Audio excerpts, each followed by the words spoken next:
All right, are there any member comments that we know about? We added some to call to order, so if you'll refresh, you'll see. What I wanted to start doing is we do get a lot of member comments via email or letters that are sent to us, posters that are sent to us from the community thanking us for our contributions and things like that. So I thought that on a monthly basis, we would just add that in there so that you guys have a chance to review them and just see the notes that we're getting from our membership. So the ones that we've received over the past month are attached now, and we'll just make a habit of having that in there every month so you guys can see the stuff that's coming to us in ways other than members attending the meeting and giving comments. That's great. And even if they're bad, I promise we'll put them in there, but we just didn't happen to have them bad. All right, we have a little bit of a different agenda. Today we're trying to streamline things a bit. You guys have all seen the minutes, the bills for payment, the credit card reports. Are there any corrections or questions on these items? Yes, Craig. I'm gonna have to get to it, but I just was scrolling through it and there was a like a fire rebate disbursement to somebody for like Right. 43,000. Is that a reimbursement for? I think that's through the energy office funds or the DOLA funds that are coming from that. Mark talked about a program that that DOLA is funding for heat pumps and different improvements on houses that are getting rebuilt from the fire. And the money is getting slotted through Mountain Parks, and we are rebating to the people who apply, So it's like a pass through. it's a pass. Yeah, Matt Stevens. Colorado East Troublesome Fire Rebate, Stevens 43,000. Yeah, we can see a few of those over the next few months because we did just kind of get this program in place maybe a month and a half, 2 months ago. I can double check with Chris. He's the one who's kind of been spearheading that effort. But yeah, that's what it should be. I think it's in your, it's gonna be in the July CCL, right? It should be. I think I did mention it program. There's a lot of money. All of that. There was some article or something about some guy got 50,000. Maybe that's this guy. Yeah. Anyway, any other? Okay. But we have a noisy refrigerator. Oh. So we're gonna, You wanna move? Not you. Oh, I guess. no, we'll be fine. Okay, I'll try to. So would you guys like to switch with a couple of our, No. could we please do that? That way you guys, it's more important that you guys hear everything. Yeah. We're not as close to the donuts. Okay, put some donuts over there. Right. I think that'd probably be a good idea. Let's come around. We'll be fine. We can come around the table. All right, Craig, are there other questions? I have 2 of them. Okay, go ahead, Justin. So the future infrastructure company, there's 750,000. Is that, I guess I'm not sure what are That's they doing for us? Is that- Brian Morse that we talked about last Okay. board meeting, this is from last year. Okay. That's the fiber. Yep. And the rental house is 6,500 a month. Is that the, No, that was what's the, basically first the deposit, that deposit, yeah, prorated rent, so that was a lump sum, it'll be $2,500 a month, but it'll just be a wash. okay. And So then I- no expense to offer. that's what I figured. I thought that was very high if it didn't. And I have one for executive session. Great. Is there a motion to approve the consent agenda? So Okay, second, Craig, and a second from Mike Bryson, all in favor? Aye. Any opposed? Right. And Bryson finishes writing. You have an attorney report or attorney message? Nothing to add beyond what Levi gave you, except for the fact that I wanted to note that typically around this time of year, we would do a fiduciary duty presentation for the directors. Because that election is not complete yet, we've decided to delay that until the completion of that election so that the new director can benefit from that presentation as well. just be aware, you have fiduciary duties in the meantime, and policy B1 and B3 speak to those. And I believe they're available in CTO. Taylor. General manager. So as you guys can see in the June report, I just went over some of the things that I plan on focusing on for the month of June. First off, there was a lot happening in the financial department that I'll be working through with Emily. We have released the RFP for a cost of service study, and we've gotten some of the results back. We are moving down the consultant that we'll be working with. I think we've kind of keyed in on one that we think is the best value and will meet our time frame. And so we will be gathering all the information that's needed to get that study kicked off. Our kickoff meeting will be next week. Is that right, Emily? Or the week after? We don't have it scheduled. No, not scheduled yet. Yeah, We'll do we it. haven't awarded it yet. Yes. Today that we're doing. Yes, today we award. Yeah, today's the word. So we will have the kickoff meeting, and we do that. We will invite in our management team, so everybody understands the importance of cost of service study and what all it goes into. So that will be a focus in June.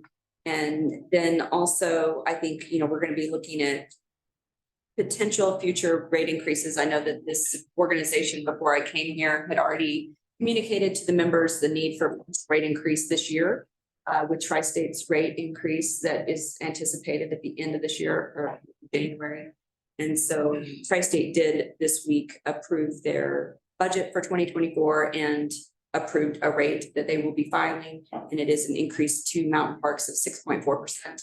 So we'll be looking at that and determining, how soon we will need a rate increase associated with that 6.4% increase in power supply cost. So that's something that we'll be looking at in June, and hopefully being able to start having those conversations with the board to let you know what it's looking like in July or August.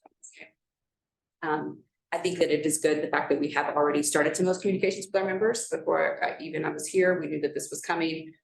So some of that groundwork has been laid already. In power supply, there's details here in the report. I don't want to go over those details in public session with regards to who we are in negotiations with, but right now the month of June is going to be continued negotiations with potential power supply partners. I think it's going pretty well. We're already getting a lot of headway, and we are hoping to stay on track to be able to present financial analysis to the board and a draft power supply agreement to the board in July. Let's see. Another thing within power supply that I want to draw attention to is I've started some work with the Beneficial Electrification League. Chris Michalowski is also working with me on that, and I've pulled Emily in as well. There's some really exciting potential opportunities for us under the New Era Fund. And so we are investigating that. If it continues to look positive and continues to look like a good option for us, we would be submitting a letter of intent by the end of July. So we can start opening that up. And so we would be discussing that with you guys at the July board meeting as far as what all that application would entail. But there is potential for that grant to be used to help us with our power supply transition in maybe a significant way. So I'm hopeful, but don't want to be overly optimistic. I will be working on that a lot in June. That's kind of other than contract negotiation, that's like number 2 on importance. Operationally, Adam and his team, along with me, are continuing to monitor the progress of ABD to correct fiber construction issues, from previous construction years, and hoping to get some resolution on that within the month of June. We'll see how that goes. Again, working with Adam and Brian on the radon issue that we have at the facility. Can you speak louder? I'll be continuing to work with it. Come on. I'll be My mic's in charge of this. I'd rather you guys be where you can hear.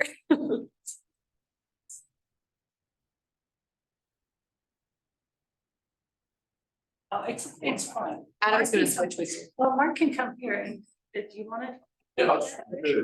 I can hear. Yeah, I'm good. Just We're good. We're good. Okay, good.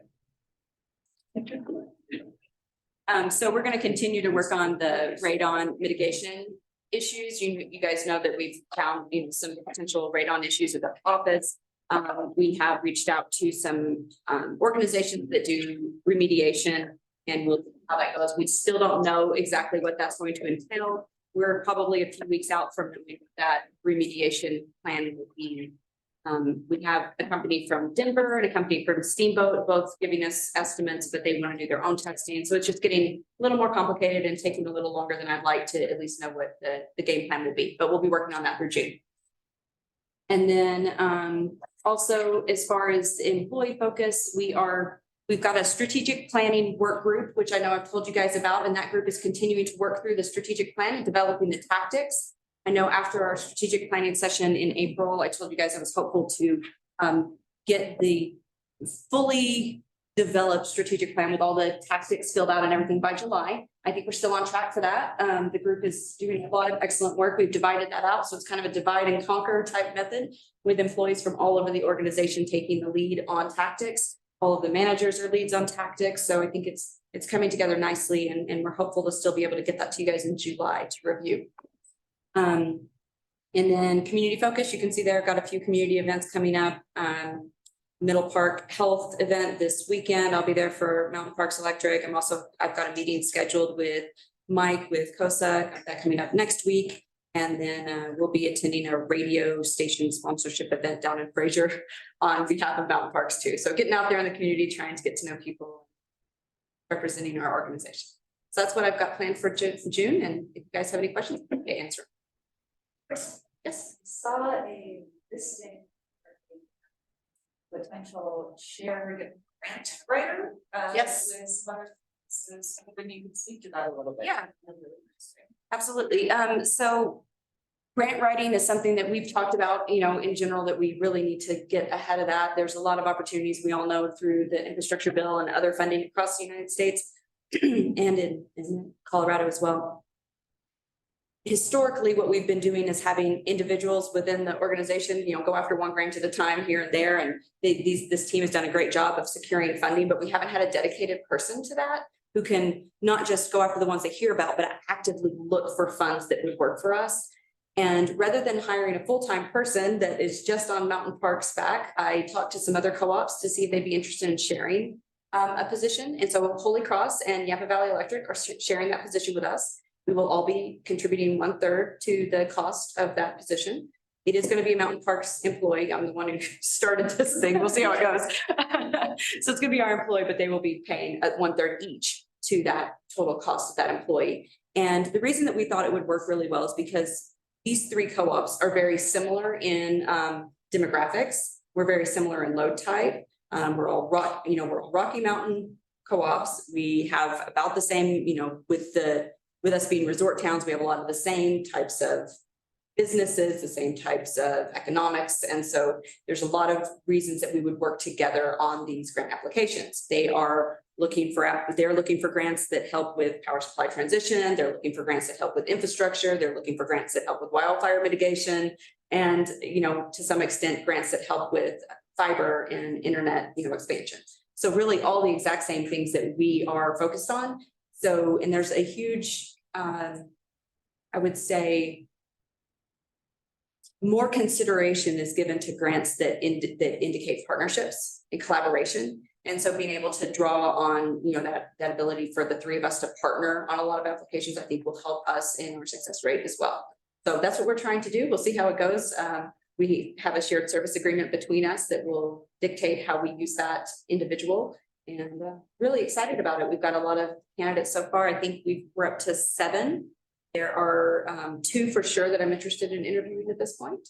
And one's from our service territory and one's from Holy Crosses. So, they could really be in anywhere in between those 3 organizations. Thanks. Thank you. I imagine the focus, sharing 3 ways, the focus for the grant writer will be to do co-op things. Yes. But, we've talked like with Winter Park Resort, or they've talked to the towns, and we don't want to stretch this person too thin, but we just want them to be able to kind of reach out and not go beyond their scope, but maybe have the ability to. The thing that's exciting is because Cray and I have talked to Winter Park about, grant writing and stuff like that too. And the thing that's exciting is the mountain and steamboat's owned by the same company as Winter Park, right? And then you've also got a mountain in Holy Cross's territory. So I think even if we were to do something that's a partnership with, say, one of the resorts, we all three co-ops have a resort that we could pull into that. So I think that the commonalities between our co-ops still allow for us to think about whether or not there's opportunities outside of just strictly, electric focused. And I'm sure Altera deep down has the grant writer somewhere. And, Yeah, they have. and, maybe we co-sign, the two of them work together on a document and we Mountain Parks and Winter Park co-sign something. Yep. So I Towns or something. potentially, and that's why I think it's really good that we found partners that have so much in common with us. Because I think that if we do find an opportunity like that with Winter Park, we could probably very easily get Steamboat to sign on to it too, or potentially Aspen, depending on what the project is. I think there's opportunity. We're not competing, well, he's writing a grant, one of the three co-ops gets it, you think there's more upside cooperation rather than, I think there's more upside to the cooperation. I mean, really, and we're all after the same grant. yeah, I mean, there's a lot of emphasis being put on collaborative efforts. We want this to be, and Kristen's shaking her head, she's watching it too. Yeah, I mean, they want grant applications that show, multifaceted, multi-organizational collaborations. And so I think that it will actually benefit us more than we'd be fighting over the same funds. And there's a lot of funds out there, A lot of, so, the bigger the project, the yeah. more attention you Now get. we have a bigger project. Exactly. Oh, So we're hopeful. Any other questions? All right. Moving along to new business. We have some discussion items. We're starting with an updated construction work plan. Adam, are you leading that? I am, yep, so we've had quite a bit of change in our work plan since we presented the 2023 construction work plan last when we were doing the budget. And I just wanted to bring it before the board and go over it a little bit. I would say there's a huge reason in the change is that we weren't aware of at that time is we cannot start any of those grant mitigation projects until we're fully awarded that grant. So as you see, if you look at that updated spreadsheet, the majority of our 2023 work plan is going to be started in 2024. We do continue to, we're working on easements and ARC studies on those projects, but we can't actually start construction on any of those jobs. We do have a few work plan projects that were not in the grant that we were going after, and we're working on those this year. We also, one thing that I guess I've learned in engineering and operations, we don't have what they call shelf work or this work plan work that's ready to go. And due to, the short supply and material and whatnot, we need to have 1 to 2 years out on work plan design and estimated. And to be, saying we need to order these materials for the next year. So we're continuing to develop our work plan the next couple of years. And then we're also looking at getting that long range construction work plan done in this year or next. The load forecast will also be part of that, just looking at that long-term construction work plan. So we're still working on it. It's just not all going to happen this year. It's a pretty dramatic difference in cost. It's quite a bit less, but we are building to some pretty good things. And I think I would say we're kind of developing a work plan for Mountain Parks from scratch a little bit. And it's going to really help with financial planning once we have this long range construction work plan completed. But it's going to really take probably this year next to get that long range plan. And I think there's a lot of hard work going on in Parks team developing that. I just wanted to make the board aware that we are not going to get done what we originally put before the board. And I think it's really important to keep you guys informed of that. I mean, it's one thing to get to the end of the year and you guys see, oh, we only spent, $5 million instead of $7 million and think that we did a really good job of managing our projects. But if we actually took a whole bunch of those projects off and now we're going to have to do them in future years, I want you to be aware of that. So That's why I appreciate Adam bringing this up and going through all the things that we're gonna be deferring to future years for very valid reasons. I mean, there's a good reason we're doing that, but I don't want you to think at the end of the year that we just, did an excellent job and came in $2 million under budget. It's that we had to change any more projects we're actually working on. Are there questions? And I got a specific, question. I don't know if it's good time, on this, Kremling, irrigation circuit. Yes. 25, okay, what is it? Right now, it's a 7,200 volt circuit over there. So we're gonna, so our entire system is a 25 kV system, which is 25,000 volts. That is the only chunk of line, that Kremlin irrigation circuit, that is a 72. There's also some age to some of the cross arms, and it's a line that we actually took over from WAPA. And we just need to kind of get it up to our current standards and specs, and get it the same voltage. And we have a lot of bird issues over there on that line. There's a lot of old copper weld on that line, Mark. Copper weld is a copper conductor. We'll upgrade it to the new ACSR for fire mitigation. That's kind of the gist of what we're doing. I just want to come down and set a pivot down there. There's plenty of upside for. Yeah. Potential is gonna be a draw on there that I'm working on. Some more load for that one. Absolutely. Okay. It's also, when we do that, we're gonna, being that that's a 7,200 volt line, we can't utilize it for loops with our other circuits. So once we upgrade that line to a 25 kV line, we'll be able to utilize more loops within our feeders, which creates more ability for. Thank you. Other questions? And isn't that, sorry, Adam, isn't that the longest stretch of copper weld we have? Once we take that out, it's not all of it, but it is a huge It chunk is, of it, which is a great thing. I think it's around 5.8 miles or something like that, but copper weld is something that was used years ago. And at the time, copper was cheaper and it was a good option for utilities to put that in. What we have found is the copper weld conductor is more of a brittle conductor. It has potential of striking. It's not as safe for our alignment to maintenance, because when you're changing out poles, it has the potential to just snap.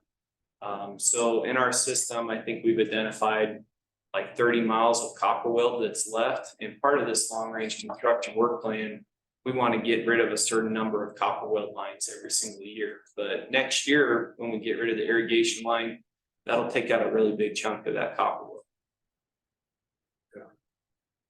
Adam, on these, if I got it correctly, you have to wait for the FEMA funds to start before starting the project? That's correct. We have to wait for FEMA's approval. Yeah, approval. Okay. Yes. Is there anything in the meantime that you kind of need to start, that you'd really like to start just for our own operation?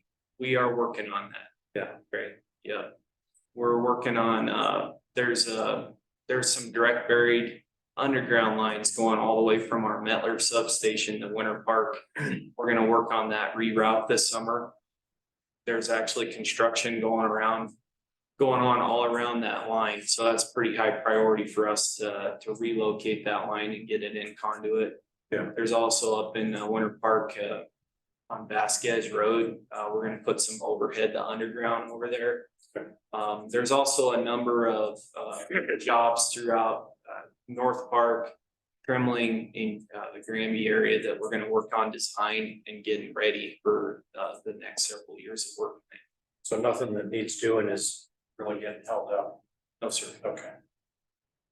So quick question, Adam, where you have these dollar amounts, the grant project, are those grants you've already gotten, or? Those grants have been approved through the state of Colorado. Okay. Mike. And they put us through quite the process, and they basically, when they explained it to us, we're gonna go above and beyond, make sure the box is checked, so that when we turn this over to FEMA, it's just a matter of them processing it. Okay. So those dollars, it's 90% grant, so we'll have to contribute 10% on those projects, but it should be 90%.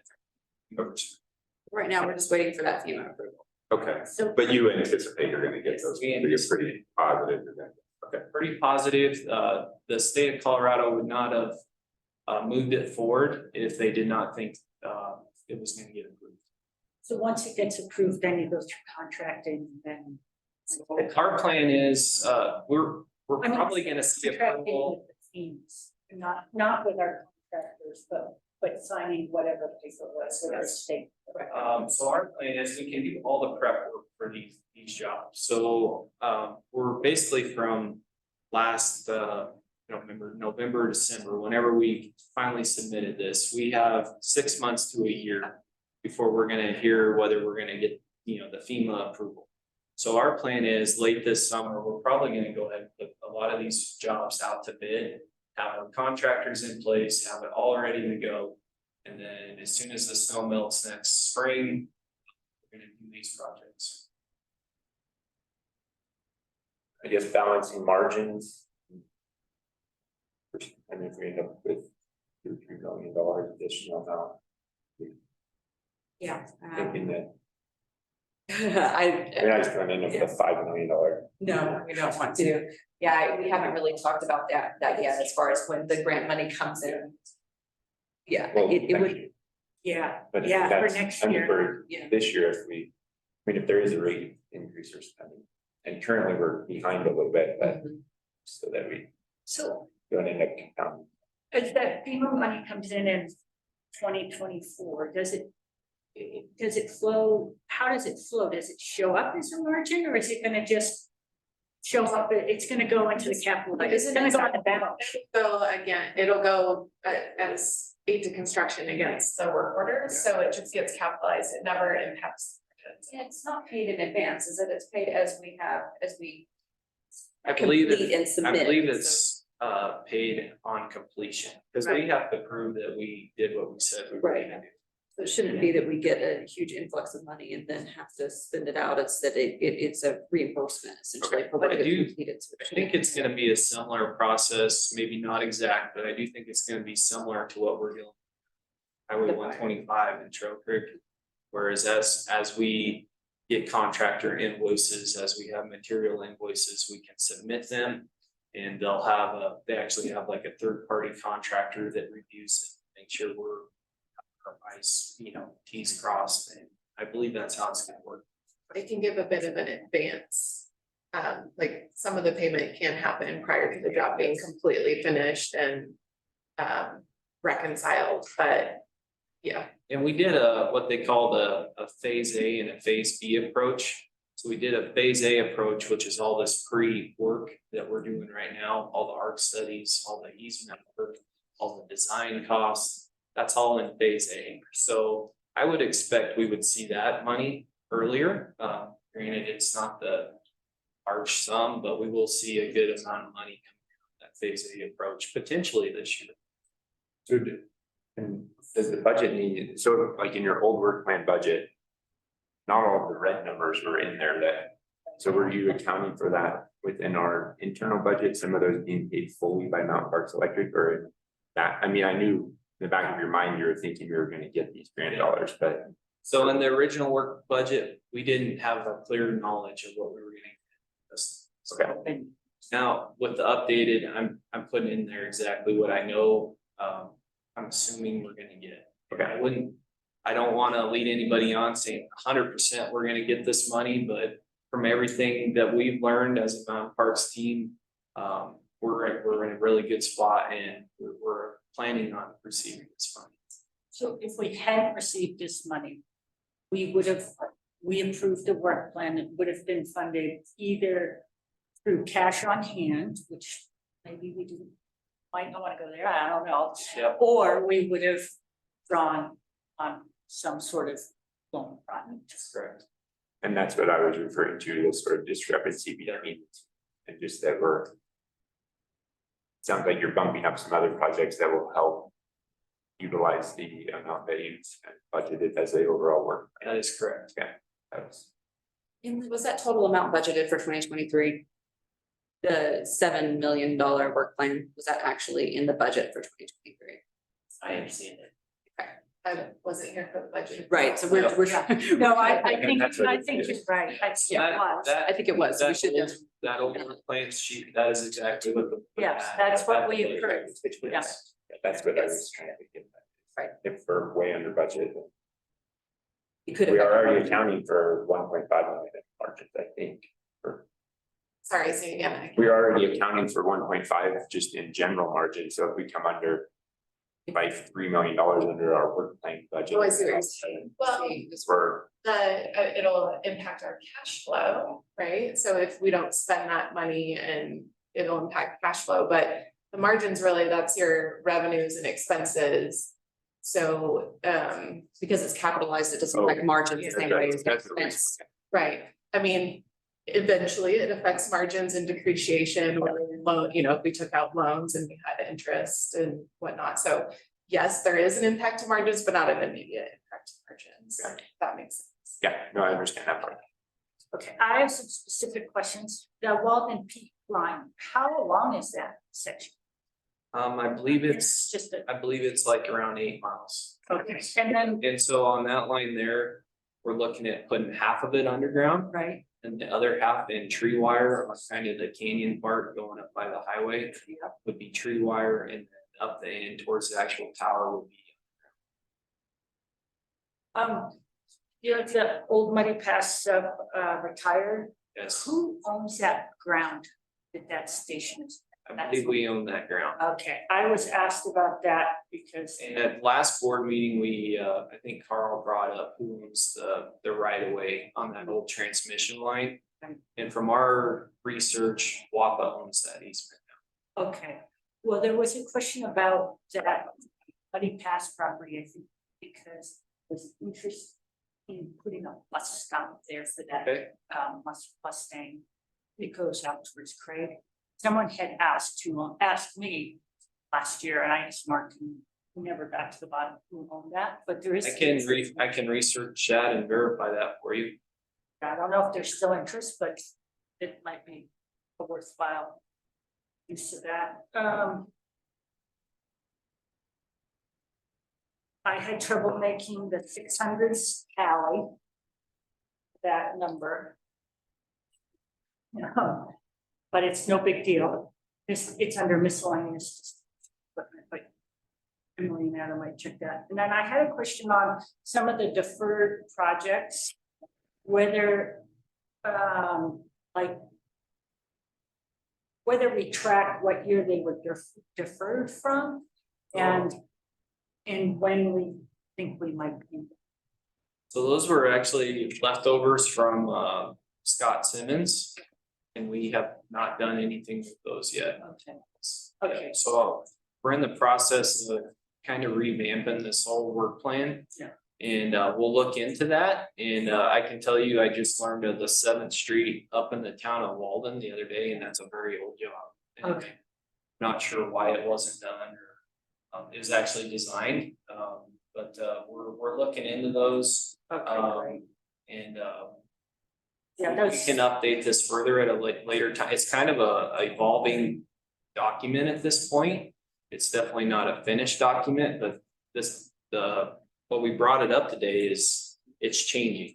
it's changing a lot and it has some budget impacts. Yes. Yes. Totally get that. And it will likely change a lot more after we get the results of our construction work plans. That's Like correct. we have a third party doing a Right. CWP and they might identify totally different projects than what we have. So that third party, the things that I saw in here that sort of made me wonder was the like low side disconnect switch, Kenzie, and the partial recloser to Mount Ross fuse, and what's the other one?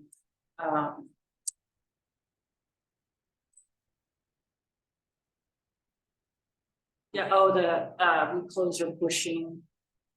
Replace substation recloser bushing CTs. I'm like, I don't know.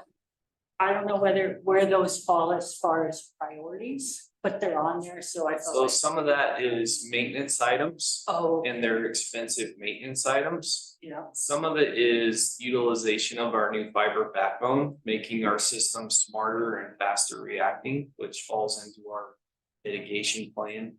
But those are, I would say that kind of sums up what those items are. I remember the 7th degree though. Somebody came in and asked us. I actually found that folder up in Walden. There's somebody. Was that the one community member. they wanted us to bury because the line went across it in Carlton? There's summer, yeah. Carlton. So I can't- It's Playground kind of right right on the here. south side of Yeah. Walden there. Is what Yeah. that is, and I actually drove up there and looked at it, and it needs done, it needs rebuilt, so that'll probably be at some point, you'll see it up top and we'll get it back. Right.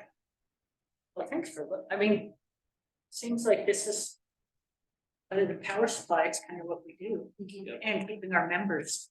Oh my goodness. Sure.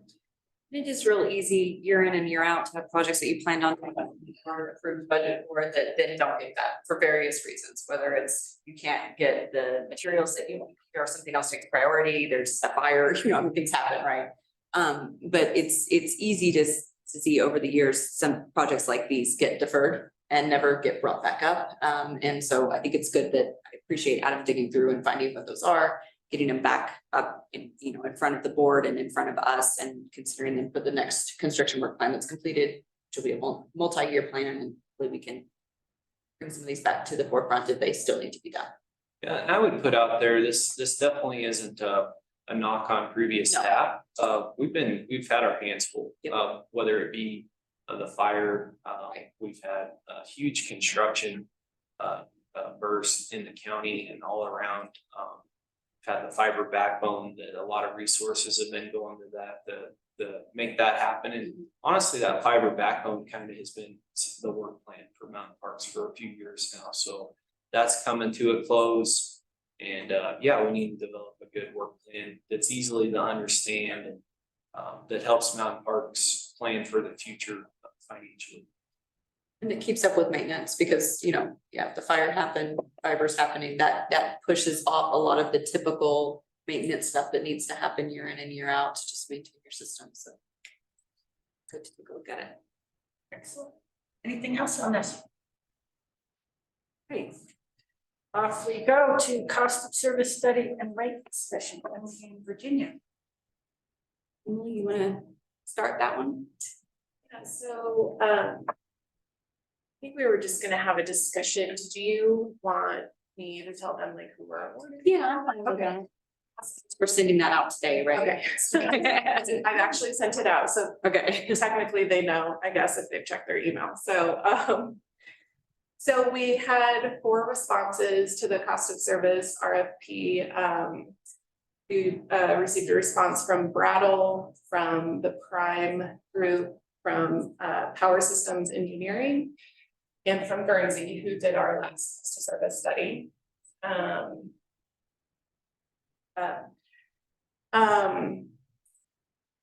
The Brattle response, but I mean, I'm not even gonna talk about it. It was very, very, very expensive. I can't even fathom. Yeah, I'm not sure where they came up with that. And the time frame was incredibly long. They wouldn't expect to be done with it until December. So, I mean, it's not incredibly long, but we wanted a much shorter one. So the response from Guernsey was also the time frame was just not going to work for what we're shooting for. They expected to wrap up in about January. So the Prime Group and PSE were our best options. The Prime Group was a little bit better timeline and was a little bit cheaper, but we are already working with Power Systems Engineering on a few other projects.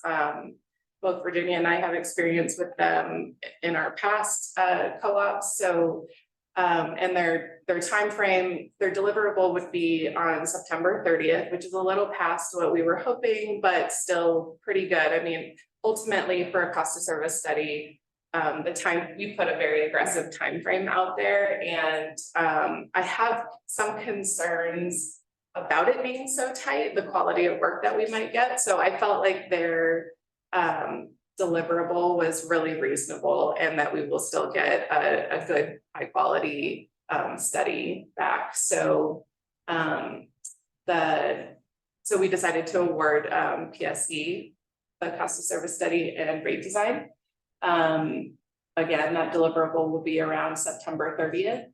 So the presentation to the board, it's still to be determined I'm not sure if we'd be able to have them at that October board meeting or not. I don't know how you guys feel about this, if we should have a special meeting. They did say something, I believe, in their proposal about being willing to have a special meeting with the board to kind of educate the board about cost of service study and rate design and give you some good education to make better, your best decisions. The cost for that will be around $40,000, not to exceed 44,000. So I feel like that's very reasonable, and I'm excited to work with PSC. They do good quality work, so. Yeah. The biggest drivers of any cost of service study or rates is how much you pay for power. Given that, we don't know that, how are they gonna factor that in? We have, we already have indicative pricing from the respondents to our RFI. So we can include that. We could also include the tri-state current rate and what we know the rate increase will be. So we can look at it from kind of two different perspectives. Okay, so they will do an assessment of like if power supplier A, this is what your rates look like, power supplier B, this is what your rates would look like. We can ask them to do that. Yeah, I mean- and we will have, I did make sure to ask them if we would have access to the model so that we can also utilize this as we move further along in the power supply negotiations. And as things change, big things may change from the time the cost of service study is happening to when we actually know what our costs are. So that is one thing that I think is great, that we'll have that model, we can still work with it and do our own assessment after the study. So when was the last time you did one?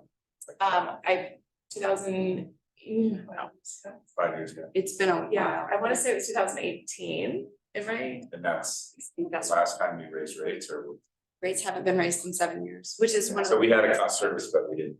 There was a Didn't- proposal.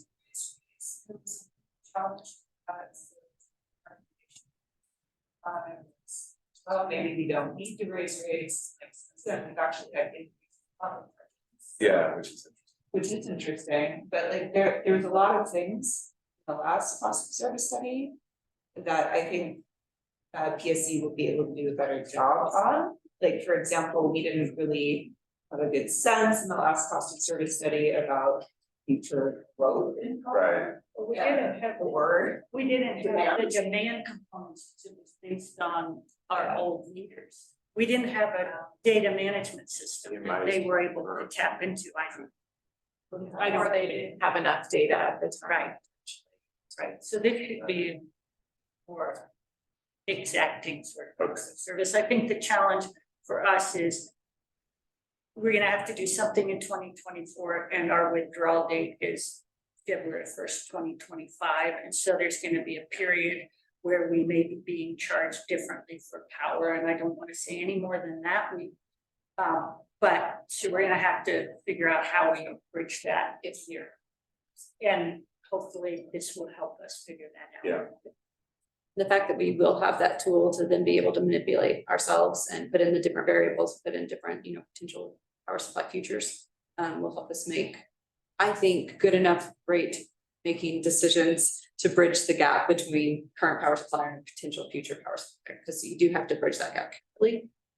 You don't want to set rates too high and then have rates. Right. And then And you also don't want to train your members to do one thing one year and then ask them to do another thing the next Right. year. So we have to be And cognizant rates and send those signals, Right. send behavioral signals. So. right. And one more question. Yeah. So everyone knows that I love questioning demand components for different rate categories for our members.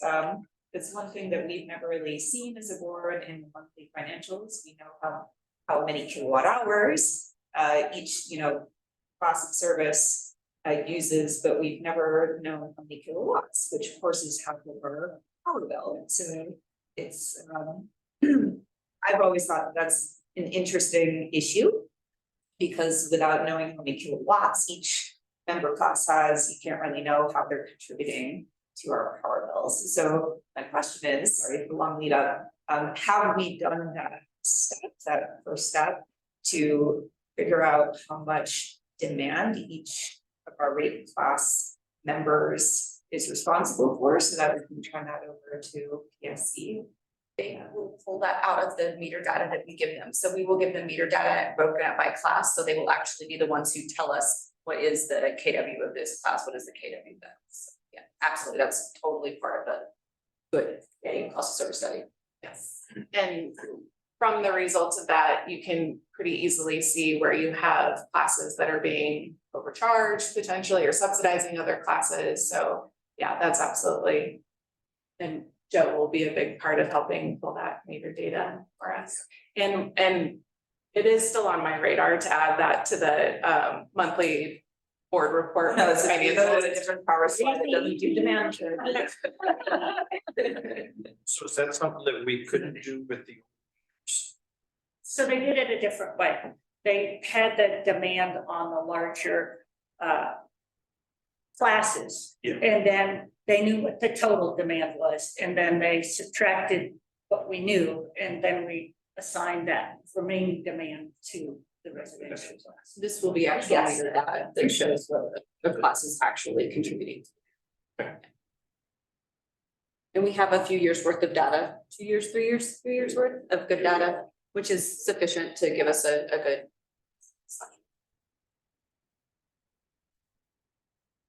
Any other questions on the cost of service study or? We haven't had our kickoff meeting yet, so what I expect is that probably next week, we'll start getting requests for data from them. We'll start loading them up with data, hopefully that'll happen before we even have our initial meeting with them. And then we'll have, once they have a minute to sit with that data, we'll have our kickoff meeting. It looks like in their proposed timeline, that'll happen the 4th week of June, so. We'll be able to give you guys an update in July, how that's all going.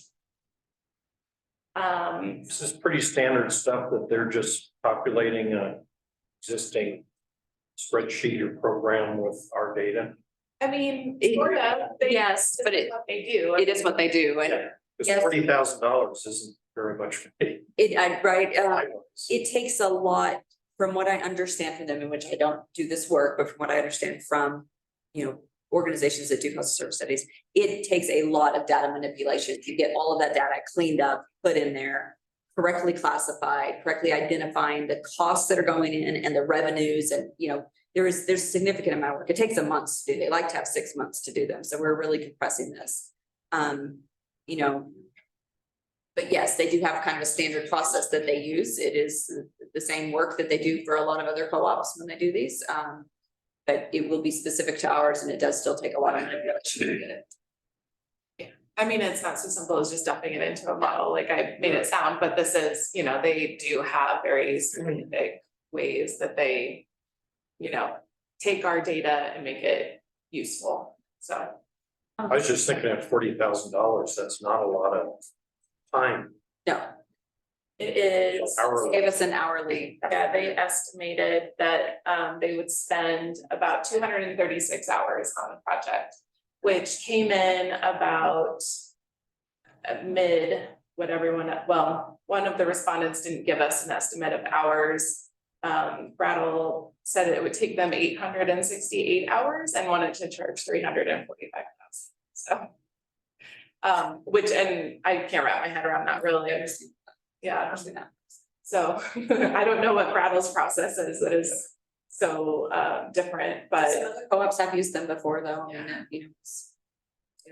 they're used in our industry. But I feel comfortable with PSE. I've used them before on a cost of service study. They are working on our construction and load forecast. Load forecast. So I think having them work on both of those projects will actually work really well together. There's a lot of, They come on site or is it all? they combine some Oh, they- portions of it.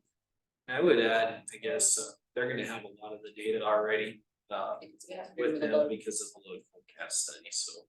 I'm actually glad to hear it'll save a few pieces of information. And it will give us kind of a consistent look across not only the cost of service study, but also the load forecast, just to create additional consistency. I would add just to change gears a little bit and go back to the rate increase based on our power supply issues. Tri-State, well, Virginia noted that, let's see, Wednesday. They passed the new rate, it'll get filed, the formula rate that we spent so much time, they will file it tomorrow. So that anyone who's interested can read it over the weekend. Yeah, that's what they like you to do, I don't know. Anyway, that 6.4% or 6.36% or whatever it's gonna go up, that's the revenue that they need.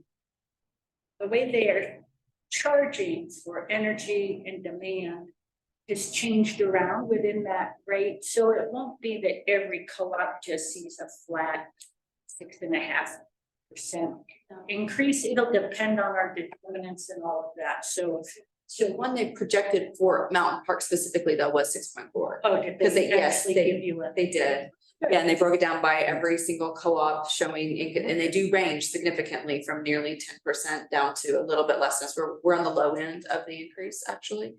But yes, that one is specifically what they predicted for us, and all the others are predicted too. And they did give us that information on Tuesday or whatever day. Yeah, whatever. So it'll depend on, like, for us. There's more in the demand side, and so will be a little more volatile if we have a full, everyone in our service territory on Friday night, and it's 20 below. Right, so when more's in demand, the impact could be significantly harder on us, especially considering the seasonality of our load, with the mountain and everything, so. Even though it says 6.4, it could actually be a different. That takes effect. January is what they Approves it. Yes, Or accepts it, yeah, yeah. perfect sense. So I. So it's immediate whenever they accept it. Well, it's unclear. I mean, they're requesting that it's January 1st, Okay, but they're requesting it. yeah. What happens? Oh, they could say no way. It's or- subject to FERC approval. Yeah, well, so FERC, my understanding, FERC will accept it effective a certain date, or they'll out and out reject it. Okay. Accepting is different than approving. Accepting means it can be effective and they can collect the money. But in the meantime, in the back, there can be all this fighting about whether or not it's actually fair and non-discriminatory. And they did say it would be subject to refund. Yeah. Like all of them. So after the processes play out and FERC, even after the rate has been. It would be, if they accept it and make it effective, then it's subject to refund. One, can you just refresh us on what that means, subject to refund? And two, I did listen to a portion of the vote, and I noted that several very large, well-resourced co-ops voted against the increase. Could you speak briefly to that and what you think it might portend for a challenge? Yes, I mean, I do anticipate, I participated too, I listened to the votes, there were several larger organizations, several co-ops that voted against the rate increase. I think that one of the key reasons, and I can't speak to why they voted the way they voted, but from the portion that I listened to prior to them voting on the rate, they voted on the 2024 budget for Tri-State. And the budget as presented had a certain amount of deferred revenue expectations based on the exit of United Power, and I can never remember the name of the Northwestern Rural. Okay. Northwest Rural. So based on their exits in 2024 and the anticipated contract termination payment that Tri-State has calculated, there was a motion to amend the budget to decrease the amount of deferred revenue that Tri-State was planning for 2024 based on that particular member's opinion that the number that they put in for the contract termination payment was not realistic, or that it would be challenged, that it was too high, too optimistic from Tri-State's perspective. There was discussion on that. That amendment got voted down. The discussion on that, the members who were against that amendment to decrease the deferred revenue noted that if they were to decrease it by that amount, that it would increase member rates by an additional 2 to 2.5%. Would be required in order to make that budget make sense. But ultimately, the tri-state board voted down that amendment, so they left the 2024 budget as presented and they approved that budget. Many of the same co-ops that voted against that budget also voted against the rate. It could be because I don't know, I'd be speculating, but it could be related to what the budget, One thing in the rate design committee that some of those same members expressed was that tri-state this rate does not have a difference between summer costs and winter costs when it comes to the generation costs. Well, a lot of tri-state's generation costs are meeting air conditioning loads and summer loads. And that's where the cost drivers really are, and for the co-ops that have them, they don't want to pay them, and so they advocated for a winter peak charge and a summer peak, and the windows to be different. Ultimately, that was not passed by the majority of the rate design committee, but those windows are really long, and they're not necessarily cost drivers, and some of the data that they asked for was not provided around that window, like what are these 2 hours really costing? Shouldn't be charging more for them, having that window be 8 hours and be cost the same in the winter as it does. So there's that, and I think that's also something that can be played out when in work if they're really doing cost causation. So. Is there any talk at the tri-state in that budget discussion on even having that buyout money dumped right into that year's operating budget, when in reality, some would think that maybe it should be used for long-term? Been significant discussion about that in the rate design committee. Yes. Yeah, so this Not budget, but it's this regular. budget that they passed depends on using 68 million, 70 million, $77 million of United's buy down to or use the Company rest that- of the year, rates, and it's not being used to pay down debt. Right. But that has been, Which also might come up in FERC, at FERC, What day after the figure? 770 million. yeah, It was tri-state's debt covenants obligation proposal to FERC that FERC has.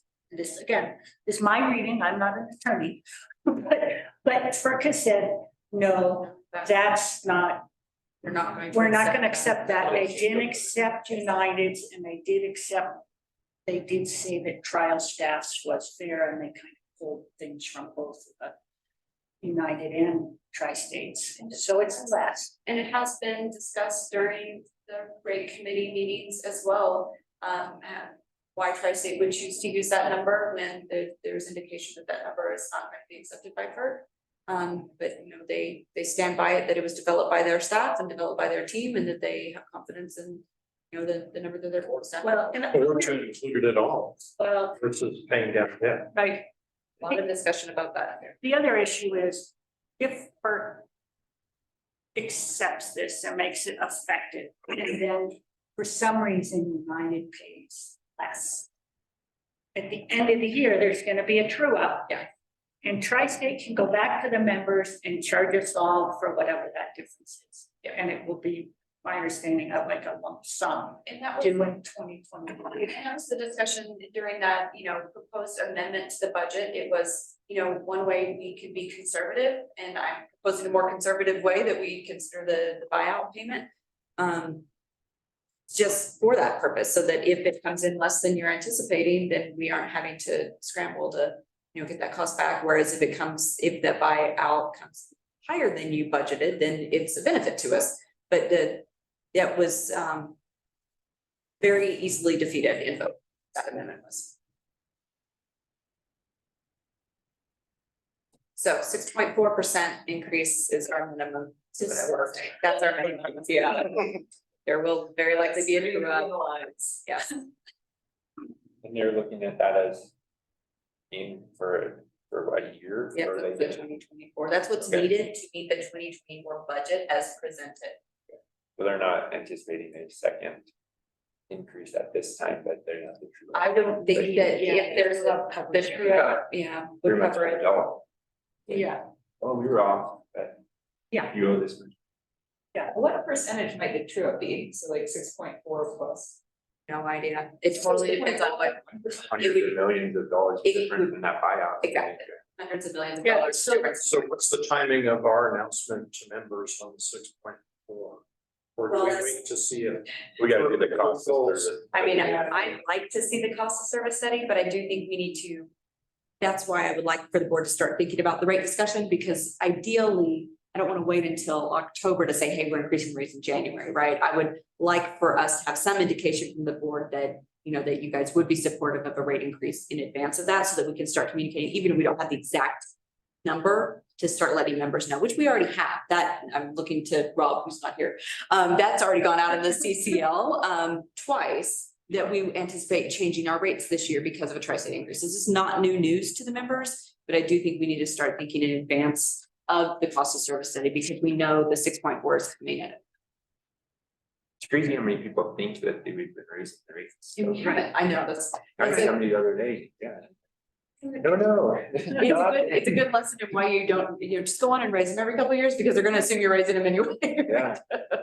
But I do think that the, you know, part of the rate philosophy that we need to discuss is how often you do take a rate increase. Is it better to do very small incremental, more frequent rate increases, or to wait 7 years and have to do a larger rate increase? And that's, you know, that's up to the board to make that decision, but I think sometimes it is easier on members when you have the gradual, more frequent, smaller rate increases. I think it helps.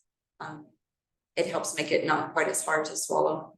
Was it better this summer to kind of put the weight on tri-state and tell our members that tri-state's announced 6.4% increase, but it's subject to Yeah, I think further approvals and review, but it's a legitimate argument. I mean, that is our single most expensive line item, right? That's where the majority of our expenses are, is in power supply, and that is increasing by 6.4% and could be potentially more. I mean, that's one of the main reasons that we're looking at transitioning our power supply. You know, that's one of the things we are doing to combat that increase, but it has to be good stewards of, you know, our members' money, but then also maintain our ability to maintain our plants, to keep our employees, to, you know, do all the things that we have to do, and we can't just eat all those increases and expect to be able to run the same system that we're running today. And Kristen's question, I didn't catch it. The subject to refund, keep hearing that term, you give us. So, What does that mean exactly? Or We didn't meet our budget. so, and we're gonna charge you more. no, well, that's the true up. The Oh. subject to refund is, let's say that the rate goes in and some other large co-op is successful in arguing that, no, you shouldn't be charging this much for generation demand. You figured it wrong. And you're discriminating between the people who are being served by Basin and the people who are being served by Tri-State Resources. Then if FERC agrees with that person and says, yeah, really, this cost should be whatever it is, $11, which you could find. The Tri-State has to pay, look at who they've charged that to and refund that. That's what I was thinking. I just And wanted to then kind of- have a bigger hole to climb out of. Yeah, which Yes. means that they need to come up with that money, which they've already kind of probably spent. Yeah. Did that go the other way though too?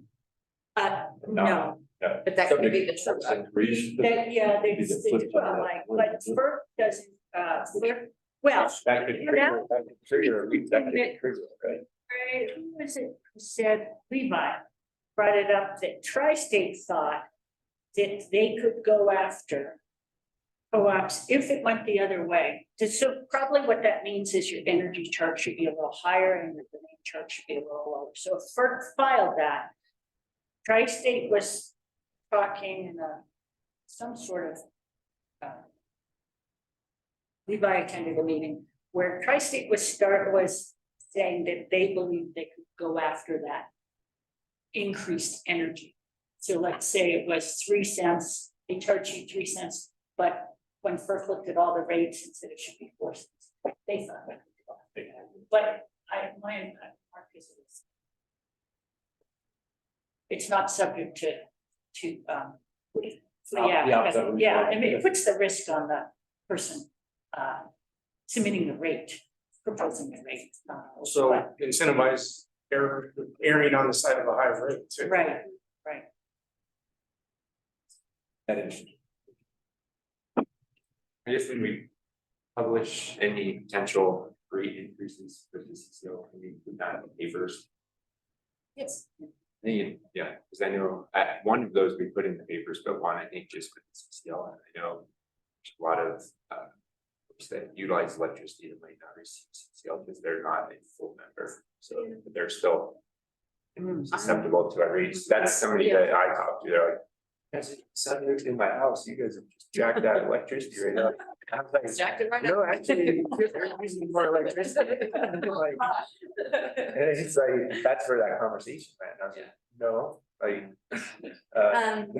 No, absolutely, Justin, we can, Okay. anytime we have great communications, I would recommend having it not only in our magazine, but on our website, in our newspaper, lots of different vehicles, because there's no single source that reaches all members.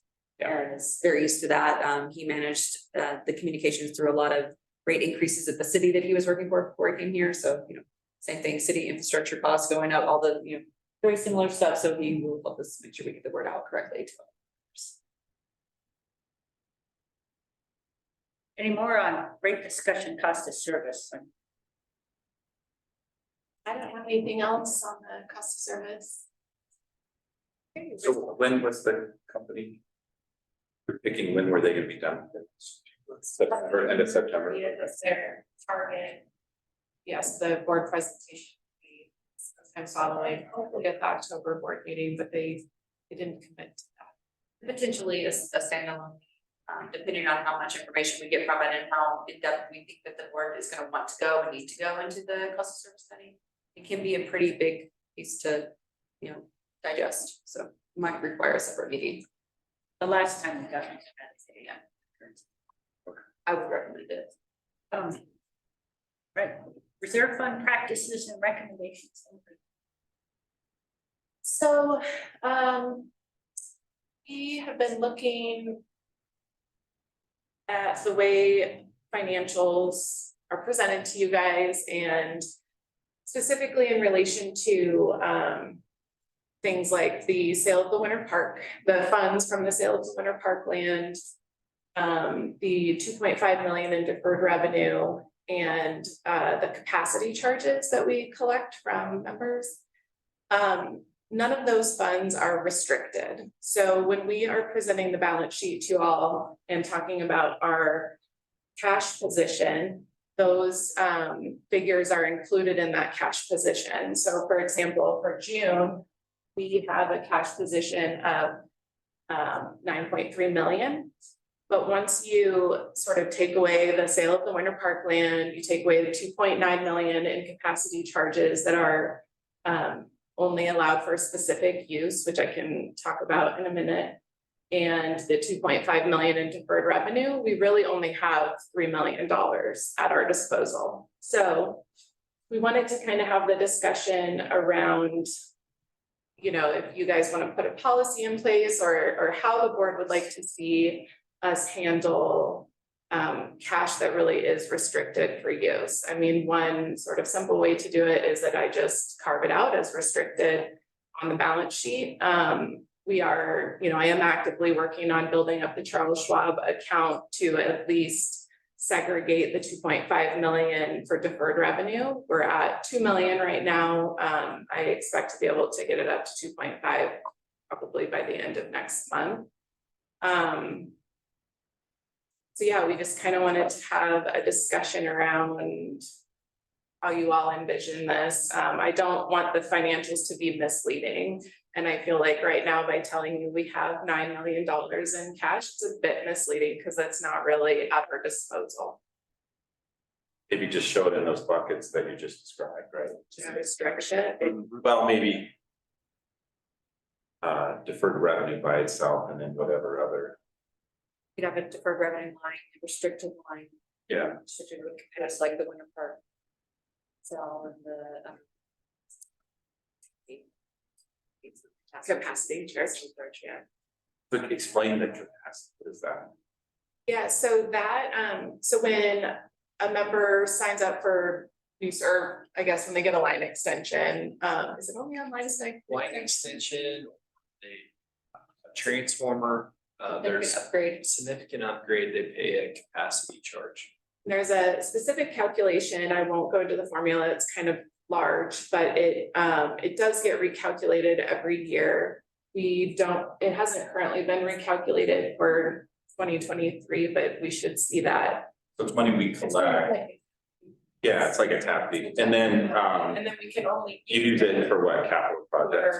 For substations, substation expansion, distribution feeder capacity.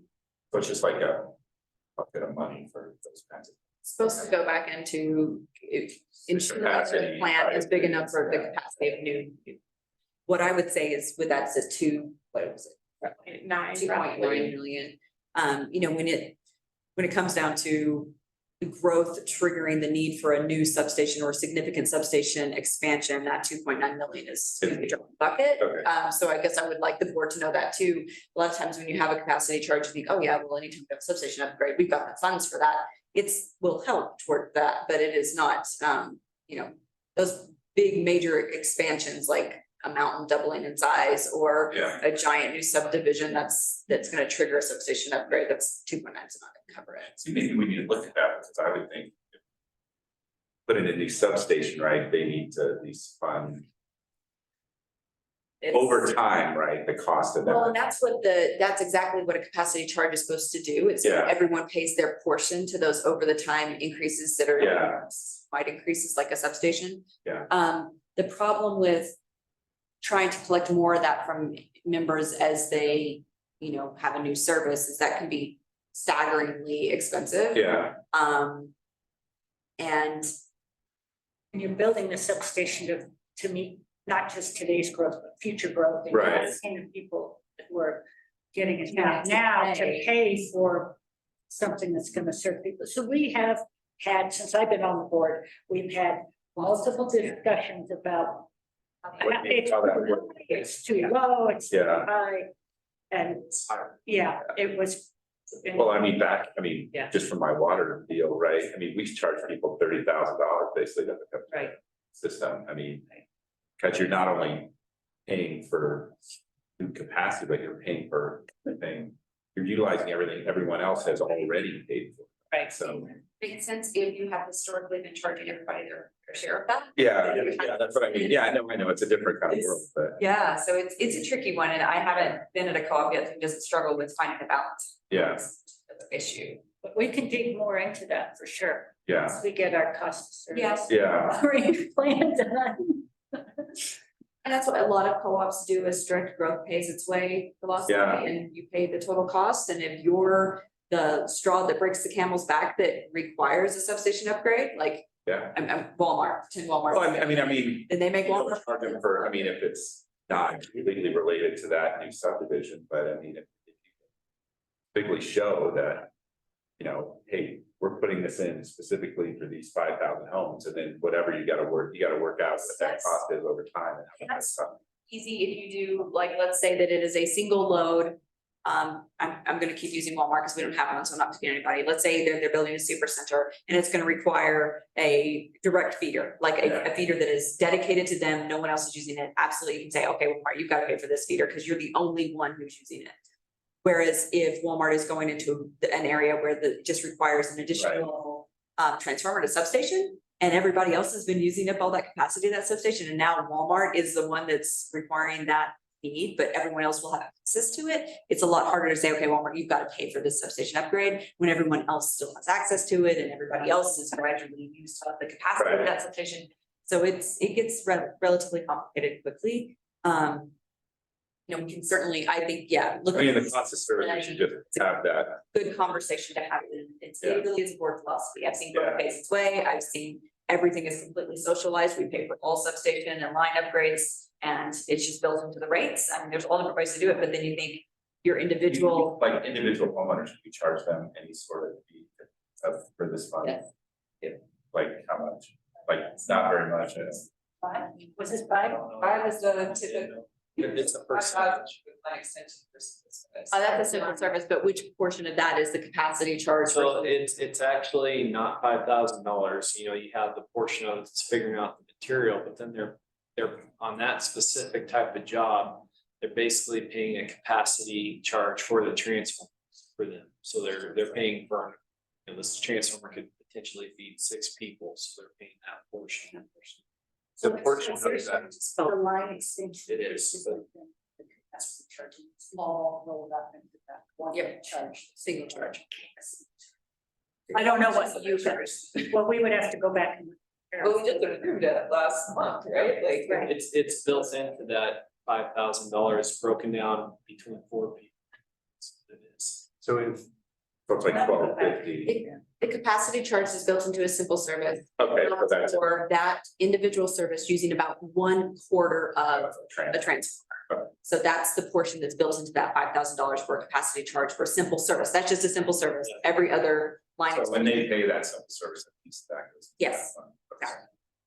1/4 of the And cost of then transfer. just to kind of use an example, so when we were looking at that work plan spreadsheet, there's one in there for Mill Avenue, which is the relocation of our feeder reroute, which is also, we would be upgrading the conductor size because of the, excuse me, the additional load we're seeing in Winter Park. So that's that upgrading the size of conductor that we're needing to use that capacity charge. So I think this would be a good discussion to have with the cost of service study discussion, because it is really a board rate philosophy, because it is part of a rate, right? It's determining how we're gonna recollect that, infrastructure costs. But back to the item at hand, which now I can't even remember what it was. Reserve fund practices. Reserve fund practices, there we go. The reason that we were talking about that is because the capacity charge is one of those reserved funds. It's a fund that we collect that is supposed to only be used for specific purposes, but it's currently being lumped into Lumped the into cash, right? total cash amount. that Yeah, we're- I think it'd be good to see that as that specific one by itself, separate item, because then we know how much this. Yeah, all Yeah, those the things different that are Yeah. somewhat restricted, if we could break those out, or at least have them rolled up into a restricted category that then we can ask you about. Yes. Yeah, I'll work on getting that broken out on balance sheet so that it's, or at least in the financial report specifically, I would say like, here's our cash equivalent balance, but this is how much of it is. And then will we run our cash ratio on the non-restricted portion? You should. But that will probably. It will be alarming, yes, it's gonna be a significant change. Significant. Well, I don't think that we technically have to, but if. That's the whole point of this, So- right? I thought that the board gave the direction that they wanted deferred revenue to be when the conversation happened, granted, that was my first board meeting. I believe the board gave the direction that you guys wanted deferred revenue to be restricted cash. So I think so. Here's the reason why. Let's say Emily was just spending all the deferred revenue. Yeah. And at the end of December, our margins come in. And we're like, oh, we want to use some of the deferred revenue. Yes, we can use it, but there's no cash behind it. So if we're depending on the deferred revenue for cash, and it's all been spent down, then we're gonna have to go out and borrow that money. Is that sort of a? Yeah, I mean, so deferred revenue is kind of a funny thing because it's, you can increase your margins. It's just a journal entry, right? It's not real cash moving around. But the idea is that if you need to increase your margins by booking a journal entry, taking from the deferred revenue you've set aside, well, then your cash position is probably not, very good either. So if you can reserve the cash for deferred revenue, you should. It's a good practice. I mean, but what do you? I'm sorry, because I don't recall that discussion very clearly. Maybe I was not a part of it. Well, but I don't recall us, like, if we have a bumper year and we foresee expenses the following year, such as like we have a bunch of construction projects that we haven't started, and you know, why not defer and then use that money when it's needed? Typically, and what I would recommend is we do have a financial training session coming up in July 7th. And this would be an excellent discussion to have with them, because they will talk to you guys about what the typical uses of deferred revenue are, why co-ops have deferred revenue, you know, what are some of the benefits to using it this way versus that way. I think that would be a great time to have that discussion, and you guys should ask all these hard questions, because typically when boards put together a deferred revenue program, they have a purpose for that money. They say, okay, we are going to defer revenue, and the use of that money will be rate stabilization, or will be, you know, construction of fiber plant or whatever it is. So I think having that discussion with CFC early next month would be that's an excellent topic. So I'm gonna jot that one down. Are you, Bryce? I'm just gonna ask really quick, is it fair to say that your concern is if you're just reporting the deferred revenue as part of your general fund, which can be used for business as usual? Yes. Deferred revenue is not restricted except how the board might restrict, but you're not gonna use that for business as usual. So you want to report it separately. I mean, yeah, I would say that, granted, again, I wasn't very involved in the initial discussions on why you guys decided to defer revenue in the first place. Rate stabilization, meeting debt service covenants, things like that can be good reasons for it. I mean, right now we see Tri-State's using all their deferred revenue to meet their covenants. If they didn't have that deferred revenue, they wouldn't be able to do that. So, and when you have years of good margins, you know, it sort of does make sense to set aside this sort of handicap, I guess. I mean, I think it's fine to see it separate, right? So we know it's there, Right, and but then, I don't know that you have to restrict it necessarily. yeah, I mean, we can decide how we use it, but I mean, as long as we know there's 2.5 mils. Yes, it would be reported as cash on hand, deferred revenue, and restricted revenue. So Yeah. I'm mean, going to make a suggestion that we wait until after the CFC financial training before we ask you to do a whole bunch of work to restrict things or show us things differently. And after that training, I think that's good. then Yeah. we can talk about, okay, the deferred revenue. I mean, we could go into a lot today, but I think it would be a lot better if we waited. Show to lead us through. I will- At least make it tribute to how much those are in, just so Yeah. we can ask those questions. Yeah,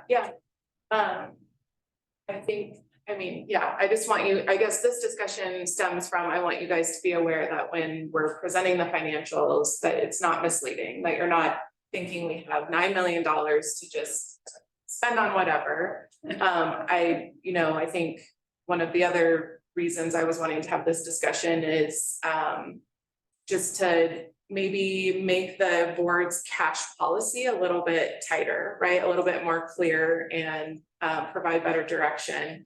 I think the only thing that I found in the board policies is that we need to have 1 month of operating costs and cash on hand. So typically you have a cash management strategy, which we don't really have. It's another thing I already wrote down for CFC. We need to have a discussion about deferred revenue. What's the strategy behind that as a board? What is your strategy behind deferred revenue? And then also what is our cash management strategy / policy? And those are excellent topics to have with CFC. Get a lot of guidance from them, not only on their recommendations, but also what they see other co-ops do across the country. Doesn't mean that's what we have to do, but it gives you some ideas on, potentially what you should be considering. is that a good plan for everyone? Is that good for you? Yeah. that works for me. Mark said. As part of that July meeting, maybe we should have the board policies that are applicable to this subject kind of at hand too. We have them. Yeah. In our CTO. Yeah, they're in there. Yeah, exactly. Like with We can the, pull those up and have them, with the star next. to it. yes, can do. But I recall we had this talk this winter about the deferred revenue. I think a lot of it was, we're trying to decide how much to invest other places. That was like January, February, or something, and we were saying, let's put this money somewhere else, and the side conversation, if I remember, was kind of different. And the emphasis was on, Getting it out, you know, investing the CDs and this and that, January to February. That is what, that is. Yeah. Where it is, well, short of the 500,000, I didn't wanna just move everything all at once before I really understood what our. Cash needs would be, especially with construction season coming up, I didn't wanna tie up the cash we might need. Line item should go away. When Yeah, I mean, that is kind of a moot point at this point in time, but I guess, if we have things like this. In the future, like the Winter Park sale, being new to the discussions and hearing you guys say, well, that money, the fund from the Winter Park sale, and I was thinking, there's not a fund, there isn't, it's just commingled with our operating cash. And if you guys have the intention and belief that that money is segregated and restricted for a certain purpose, I just wanted to make you all very aware that that is not the case. Like in our minds, we all kind of know it is, it's carved out, but on the books and technically it is not carved out at all. So I just need direction on a cash management I feel like strategy. we've got the direction we need. Next month, we will bring this up with CFC, and then from that, we should. But I think we know kind of the direction they're leading, so just be prepared for that. Maybe I can, if it's okay, maybe I can reach out to Stacy because. Stacy and I were at that training. Let's start deferred revenue. Yeah, I can't. we did have a bit of a plan B. Yeah, we sat there at luncheon. I remember figured it out and why. And we never set a ceiling on it originally, and I know we did, it was 1.5 million, but we've increased that. So. And with RUS, some, some reporting and some restrictions around that, we don't necessarily have. Yeah. Anymore. So, when you have a deferred revenue, and you still have to recognize that deferred revenue based on IRS standards, like within a certain period of time. And I am unclear what our real intent is with the deferred revenue, to be totally honest. I mean, it's great to have, but I don't really know what. It's helps to have a clear direction on how to use it, because you're right, we have to recognize it within 5 years. There are rules around how soon we have to recognize it, then why we should recognize it. So, right, so to Kristen's point, if we don't have, or why does it have to be restricted if we don't have a restricted purpose for it? She's spot on the money with that. Yes. And right now, when I recognize it based on the schedule that I kind of have to stick to, I'm just recognizing it, right? I don't have a reason for doing it. And some So just go through last year, I recognized some and deferred some, so it was. One bucket, another bucket. Yeah, But it's, that's what I was saying, it's just journal entries. yeah, it's journal, Moving, making our margins look better, or potentially if we're recognizing deferred revenue, we're making them look a little worse in years that they were really good. All right, moving on to action items. Bryson is going to discuss the elect officers and delegates portion of our bylaws. Yeah, your bylaws require the election of officers at the first meeting after the annual meeting. Since your annual meeting is being continued and not completed, our recommendation is you wait till completion of the annual meeting, with completion of that District 1 election to do your officer elections. And table it this month, essentially. Does anyone have questions for Bryson? We need a motion on it? Yes, is there a motion to table this agenda item until August 10th regularly scheduled meeting? Yes, clarification, would our election on August 10th, would we then wait till September, the meeting after that? Yeah. Oh, well, we're having them in the morning. Oh, yeah, you could do it, yeah. Immediately. Yes. You could do it since you're doing you're completing your annual meeting before your August board meeting, you could do it at your August board. Yeah. That would be the first meeting after the. August. Yep. All in favor? Any opposed? Who did that? Craig and Mike seconded. Okay, the next new member application, Emily and Bryce. So we just put this in here, the blank, well, how do we have this? Blank application just shows you guys an example of what the old member application for service looks like. And then the MPEI membership application is the revised new look. We are asking for the board to approve this so that we can start using it. Most of the changes are around just the aesthetics of the application. It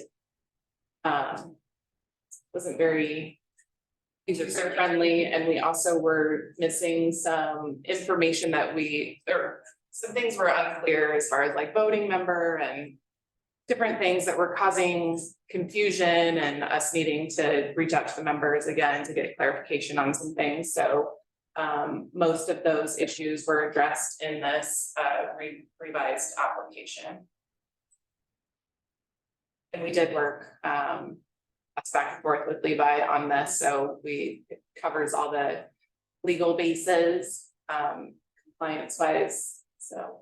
It was a staff-driven change. The employees who actually work on this application day in and day out are the ones who said we really need something that works better because it's confusing for us and the members. Yeah. And then they've been working with Levi on it for a while and we got it wrapped up.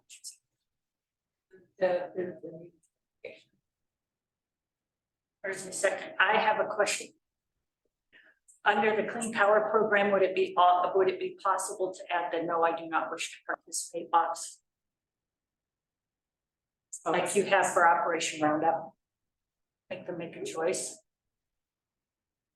Yeah, and the only reason I asked that, it not be able to stay consistent, and I think the Operation Roundup, I'm like, our folks are gonna make sure those boxes are checked, and if they aren't, do we go back to them, or do we default them into rounding up?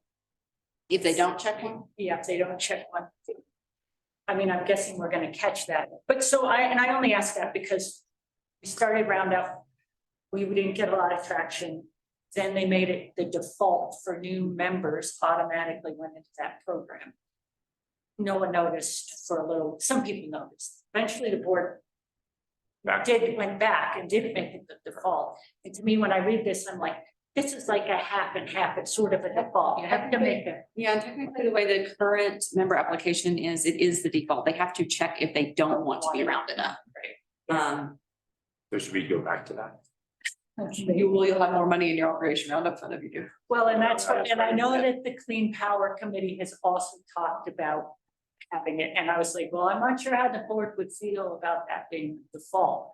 But even if you just say yes or no, it's different than just saying, do you want to participate in I it? don't see any reason why we couldn't change that to giving them a yes or a no.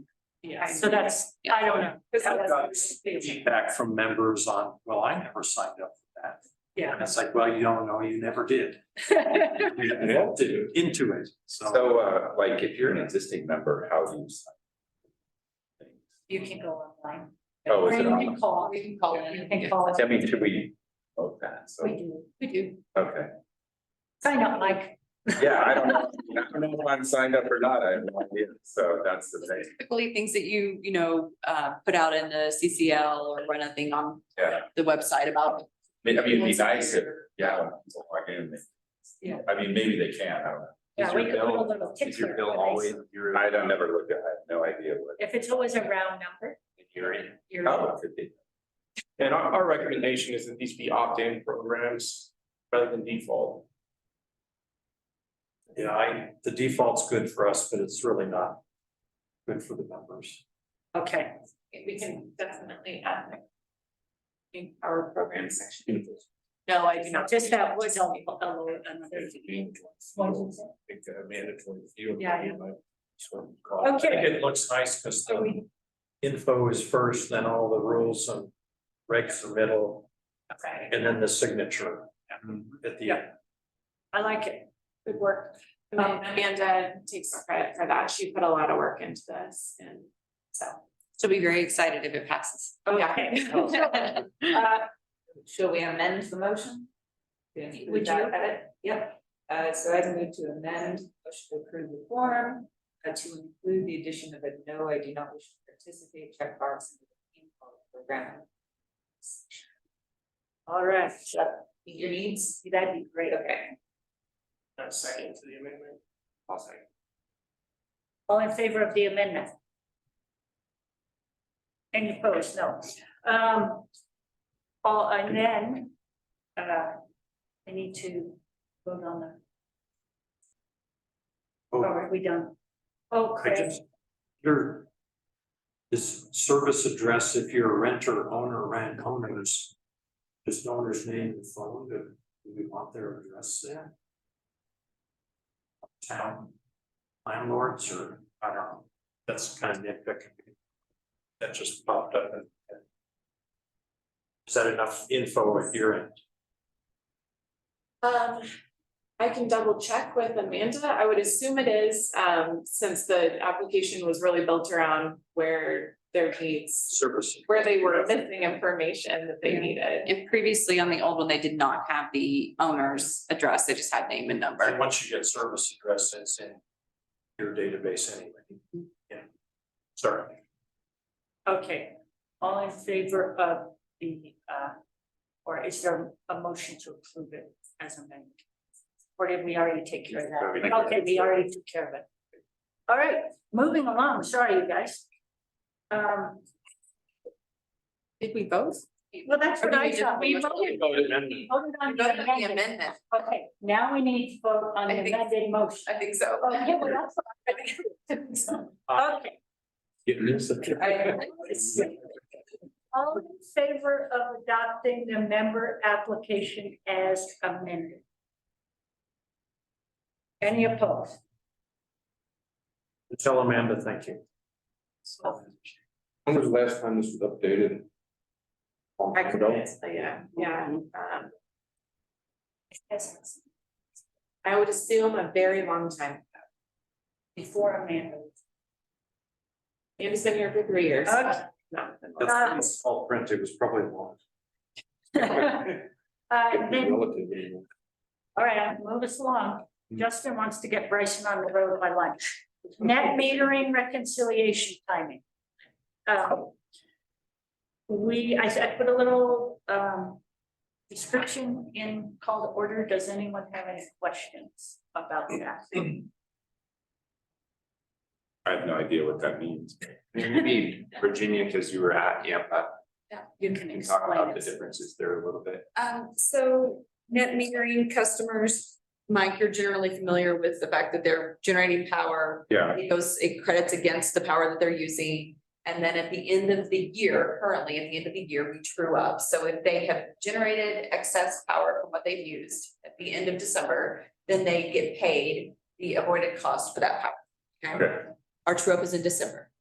Many co-ops in winter peaking areas have that true up in March or April, because it gives the members the opportunity to use that credit to offset their power during the months when they're using more power. Okay. And then the true up is in that March or April timeframe. Typically, there's less of a payout because they've actually used that power over the winter. Okay. It is the way that most people who have net metering prefer for it to be, because they'd rather be able to offset their usage rather than getting paid out at the avoided cost. And the spirit of most net metering, programs is that they are offsetting their usage. So, Do a lot of. Do they cover all their electric costs? Not in the winter, not But typically, so we don't really get paid out a lot. well, with it truing up at the end of the year, we would be paying out more than we would be paying out if we trued up in April. They would have the advantage of offsetting their winter usage. Because it's kind of baked up over the summer, right? Yeah. They've generated over the summer. Generating all this. Yeah. Okay. And then right when it comes to the time of year that they would typically use that bank, we are clearing it out and giving them their avoided cost. Right. So what we're proposing here is making a change to that true up time period in the net metering tariff in that rate. So we would be bringing this to the board in July for a vote when we already have the interconnection rate and the standby rate coming to the board. We would also want to be making this small change to the net metering rate, which members who are on net metering would see as a benefit. I had a couple members up to me and they were quite vocal Yes, about this exact subject. yes, That they, were banking all summer and then paying money out. Yeah. In the winter, because of this exact issue, and Mark,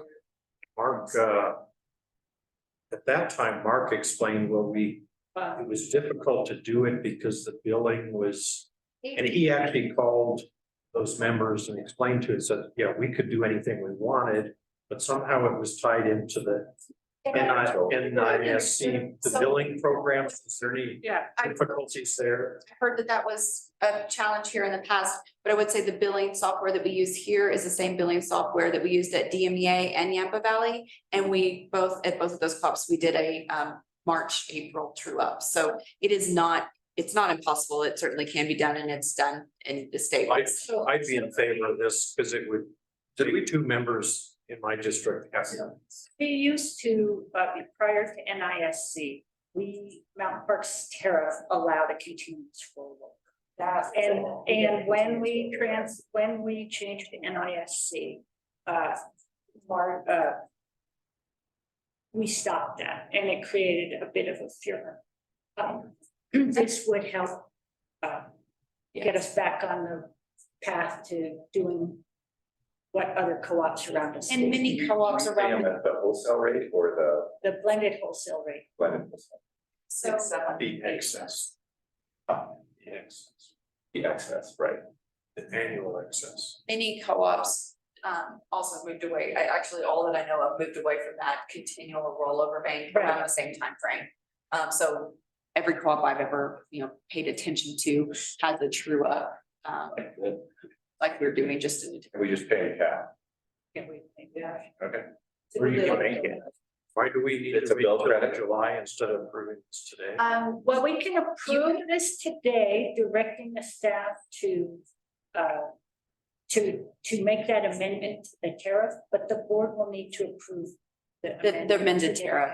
I'd like to be able to redline the tariff and get it to you guys to look at in July. And then we also have to, when we make a change to the tariff, we have to notice the members X number of days in advance of that change. What I didn't want to do is for us to have a discussion and then have the staff do a bunch of work and then the tariff, and then for us to say, oh, actually, thanks for doing that. We don't want to do this. So I wanted to get the temperature of the board as to whether you are in favor of amending the tariff before we staff spend a lot of time. Or? Yeah, well, you can, I would entertain a motion that directs staff to amend the tariff to have a true up and. So moved. All in favor? You opposed? So we'll bring you guys that red line and clean version next month when we have the other two tariffs that you guys will be considering as well. Once you guys vote on that, then we will notice the change and then make it effective, 30 days after we notice the change. Okay, I don't think we have any emergency business.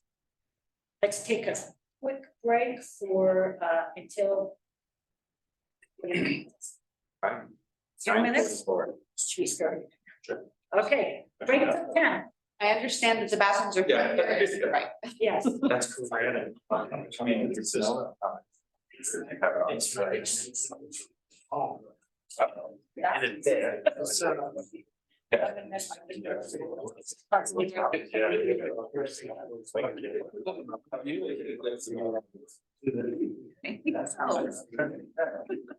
Liz would know the history on that.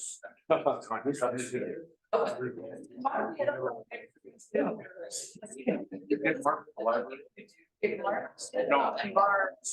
Yeah.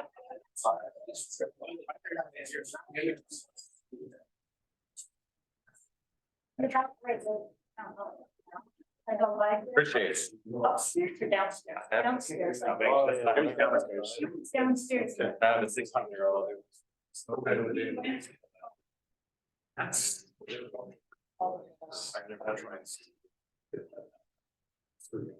You wouldn't know. Yeah. I will ask. Yes, that is. And where did it here and all that? Yeah, that's strong. That's a little bit from that.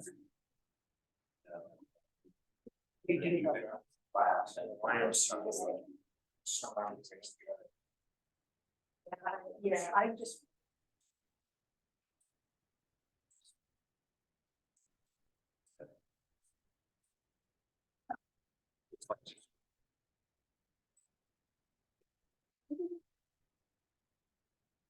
I don't know. I remember that's $100.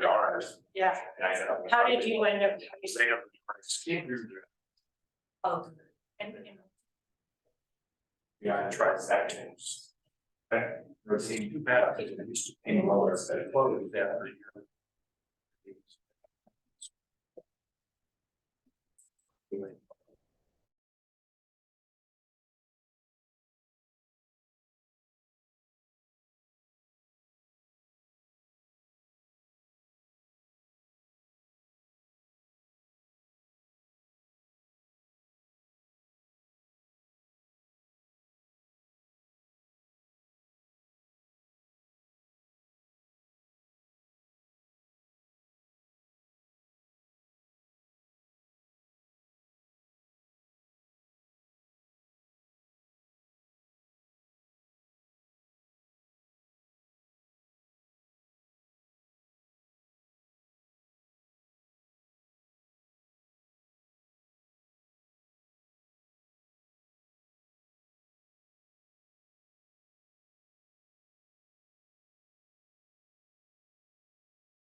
Staff reports. I'm still on the wrong year, but I'm getting. Okay. Operations and engineering, departmental reports. All right, you all have my report. I have a few updates to add to the report. One of the updates is the Highway 125 construction is complete and the retirement is complete. Dean and I went up and did a post-job construction. We came up with a punch list of items that need corrected. But I expect that that job will be totally completed probably next week. So that's Holt's Rock, the mountain. It's looking really good. That's awesome to have that job just so close to being completely done. So, fiber, we do have both Prime Morris and ADB working on phase 1 and phase 2. Just talked with Connexon yesterday. They expect ADB to be completed with the original phase 1 construction by the end of June. So unless something changes, that's what we're expecting. I would caution everything to do with this fiber project seems like it's taken longer than what they've estimated. It's looking really good that we're gonna have connectivity to all the offices and the substations. I think as long as we can get the equipment, I think this year's looking really good.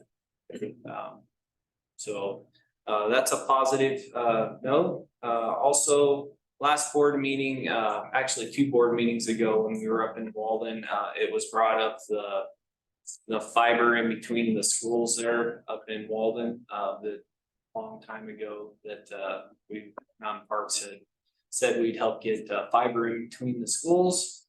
Joe had met with them up there and we worked with Sessions, which is one of our contractors, and we trenched in some conduit and we pulled fiber, and they have fiber between their schools now up there as of last week. The open lineman position in Walden, we have a job offer out that was accepted by a lineman. And we were hoping to get him started in June. And then I wanted to bring up that just in the past, engineering has been really a much bigger department. It actually was a staff of about 15 people.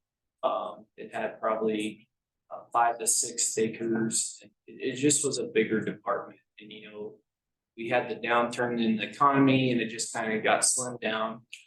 Just wanted to bring it to everybody's attention that we are utilizing a lot of consultants to basically make things work while we're in the busy season. I think we're in a pretty good spot as far as personnel goes, but just the knowledge of we are utilizing a lot of consultants to get this large workload completed. And I would compare it a lot to the line crew also. As the heavy workload comes in, we get a lot of contractors to complete the workload. That's something that I've really pushed hard in engineering as their workload's coming in now. We're scaling up on contractors and consultants to help with their workload. That way, when we get to the end of the summer, we don't have this mountain of work. Hopefully it's more of a manageable, 2 to 4 week wait or something that instead of 3 months out with engineering. So that is something that we've been working on. Just wanted to mention that the data requests for whether it be the load forecast or the power supply has been a lot of work for the Mountain Park staff, especially engineering, but not just engineering, other departments, IT, accounting. It's really been the entire Mountain Parks has been I've been asking a lot of people throughout the company to help gather this data. And there's been some pretty big reports and data requests that they put together and done a really great job. I think to this point, we're really caught up on getting all that data out to everyone. So really good job by everyone. And the last thing I have here is just wanted to just commend really all the Mountain Parks employees for their interaction with the strategic planning meetings. It's really neat to see when we're having these strategic planning meetings, just how much all the employees care and be involved in planning and being a part of Mountain Parks' future. Just everybody's got a lot of good ideas, they want to help out, and that's pretty neat. It's really a neat thing, I think, this time around, including all of the employees. And I'll add to that, I still think that it's really good to see how well aligned the strategies that you guys put forward, the objectives and everything that you guys put forward in that strategic plan, how well aligned they are with what the employees want to be working on. I think that we're seeing a lot of people who are engaged in those various objectives. They seem to resonate with the employee group, which is good, because I think it shows alignment between, you know, what the board thinks we should be working on and what the employees think is important too. Kudos to the board and to the employees for that. Yeah. And that really is the additions that I had to my written report there. Does anybody have questions? Here, go ahead, Mike. I think just a quick, is the fiber, is that the low wire on the post? No, it's coming out. So the fiber would be the wire, our fiber would be the wire underneath our neutral wire, which would be the bottom silver wire, and then there's one black one right under that. I was just, That I didn't know if that was fiber. and then anything under that is probably a CenturyLink or a Comcast, or in there's some Visionary over in Crimson areas. I'm just curious, kind of. Yep. It would actually be the top black wire. You're looking at it. Yep. The engineering consultants, is that out of necessity or desire? It's out of both, I'm gonna say, because the necessity is if we don't pull them in, we're gonna get such a long lag time on getting jobs out to operations that we're not gonna get the work completed. And we come up against our October deadline that we have out there, and we're gonna be putting in jobs in frost, and then costs are gonna go way up, and it really will create a mess, right? And you really have to balance the use of contractors versus having in-house staff. Contractors tend to be more expensive, you know, on an hourly basis. However, when you have such a short build season, to staff up for that build season is not advisable, because you'd have a lot of months where you don't have enough work for that staff to be doing. So I think that, you know, to Adam's point, that it used to be a larger group and now it's a smaller group, and they are busy and we are using contractors, I would hate to see us, you know, really step up to handle that summer load when it is really just a summer load. Sounds like it's what I was getting to. Yeah. Yeah, do we hire by the job or just pay by the hour? So bigger jobs, we do it by the job. Yeah. We're looking more into potentially having them possibly come in like a week, a month, just to kind of curve that workload. We'll have the jobs ready to go for them that we want them to work on. And they'll just really kind of help keep that workload manageable for our current staff. And to speak a little bit more about potentially having too many employees, last time when engineering got to that large size of 15 employees, we had a downturn in the economy, and we basically had a couple of employees that, what do we do with these guys? Because there's nothing to do. And so those employees, one of the employees actually ended up moving over into operations, and the other employee actually ended up leaving Mountain Park. So we don't want to get in a position that, you know, who knows what's going to happen with our workload in the next 2 to 3 years. It may really take a downturn. We don't want to have to be laying off people.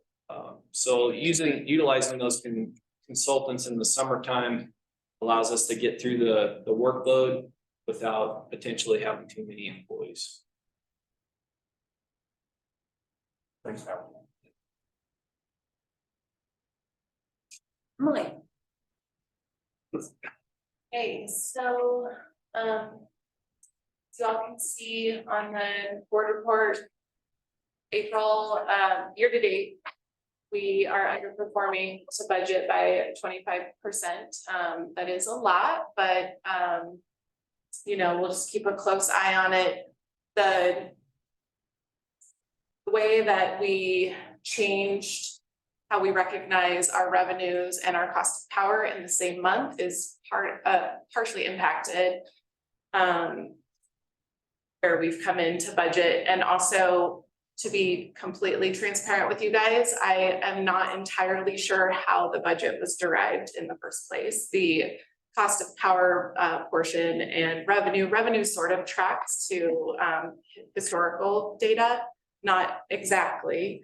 Cost of power, I assume, does as well. But I didn't really have a lot of work papers or information to go off of to really truly understand how those budgeted numbers, where they came from.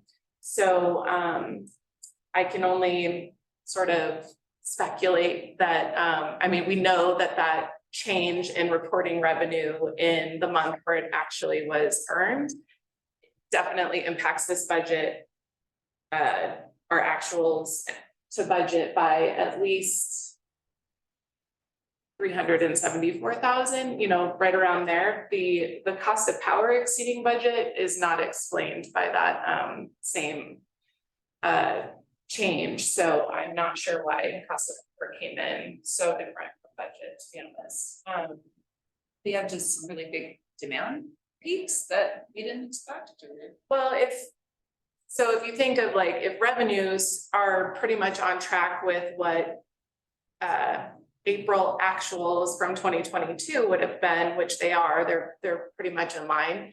And if cost of power was also budgeted the same way with historical data, you would expect that both of those, that you wouldn't be off. on cost of power Yeah. and revenue, you would only be off on revenue. I just, spend more time. Yeah, for sure. And honestly, like, I'm not concerned with that this happened, right? I mean, cost of power and revenue, I think, are like tracking the same. I don't have any issues with the actuals. The problem is budget, right? Like, where did the budgeted numbers come from and why is there such a discrepancy? We understand revenue, it makes sense. We are now putting revenues in the period earned, not in the period in which we bill our members. So that piece makes sense, why we were off from budget. Cost of power does not make sense, why the budget would be so different. So At this point, it could be a function of demand. If we have a much higher demand charge that month and we hit their peak, sure, yeah, worse than we typically do, therefore it wasn't budgeted that way, that would increase the supply costs in a given period. right. But it doesn't all. Read in all that up, like it could. But I, to be honest, did not spend time looking at it, I'm sure. And in these numbers, RUS numbers, Emily explained to me that they don't come in until several months this year. They won't come in until just before. So Right. It's a little early. Right, so I didn't have a ton of time to sit with it either. In order to put the numbers in the report in the period in which they're earned, right? So the April revenue numbers, we actually have to wait until May month end close has been run.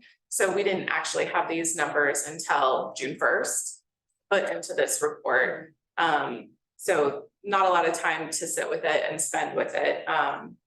Obviously, it's concerning, to see the budget last month, year to date tracking almost spot on, and then see this big swing year to date, 25% difference. So we'll be watching it really closely, and also we're having a budget meeting also with the whole management team.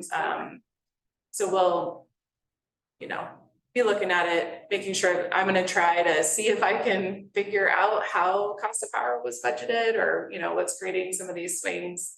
Unfortunately, I don't have an answer for you today, but we are looking at it. Our margins are still, fairly healthy, so I don't think there's any like huge concern. It's just not tracking the budget. So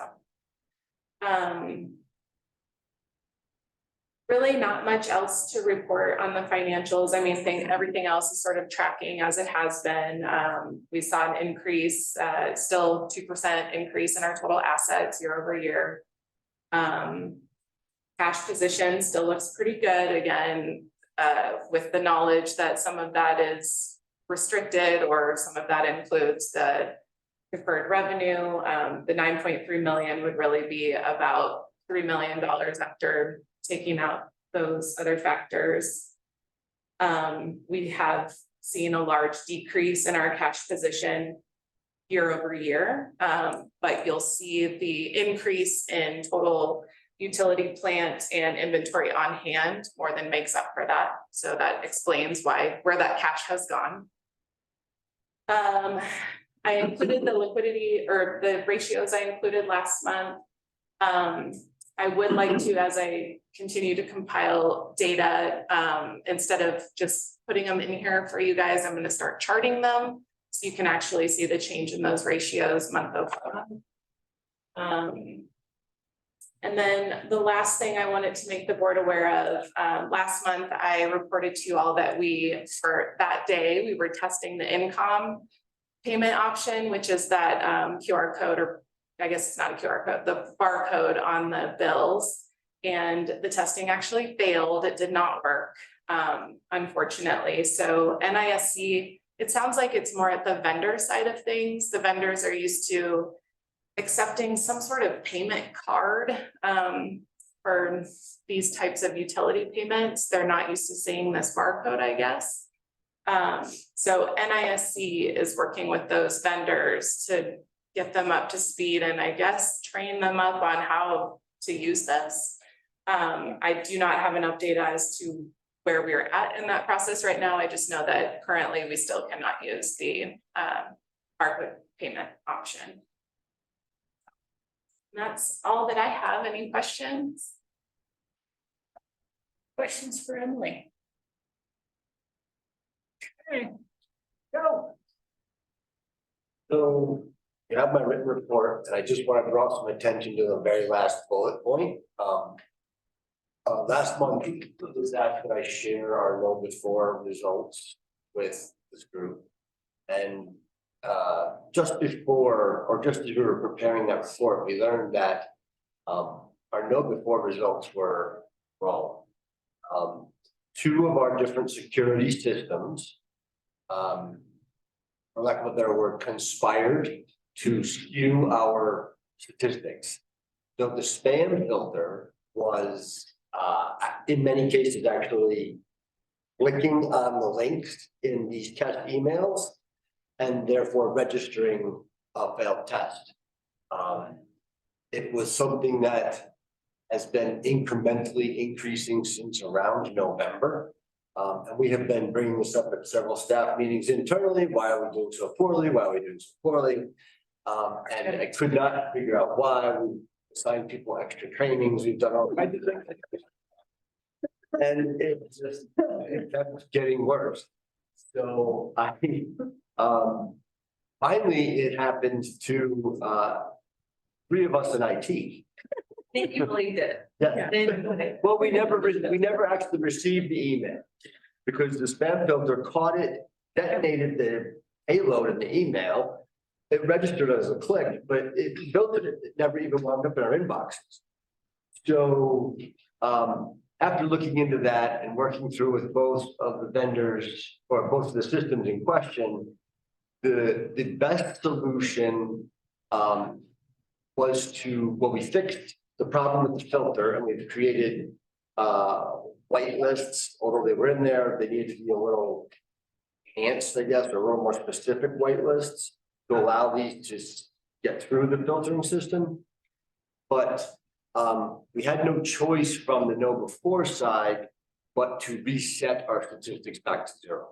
They could not, there was no accurate way to go through each and every one of the probably 3,000 emails and figure out which one had been accurately clicked on or truly clicked on by a user or automatically clicked on by the spam filter.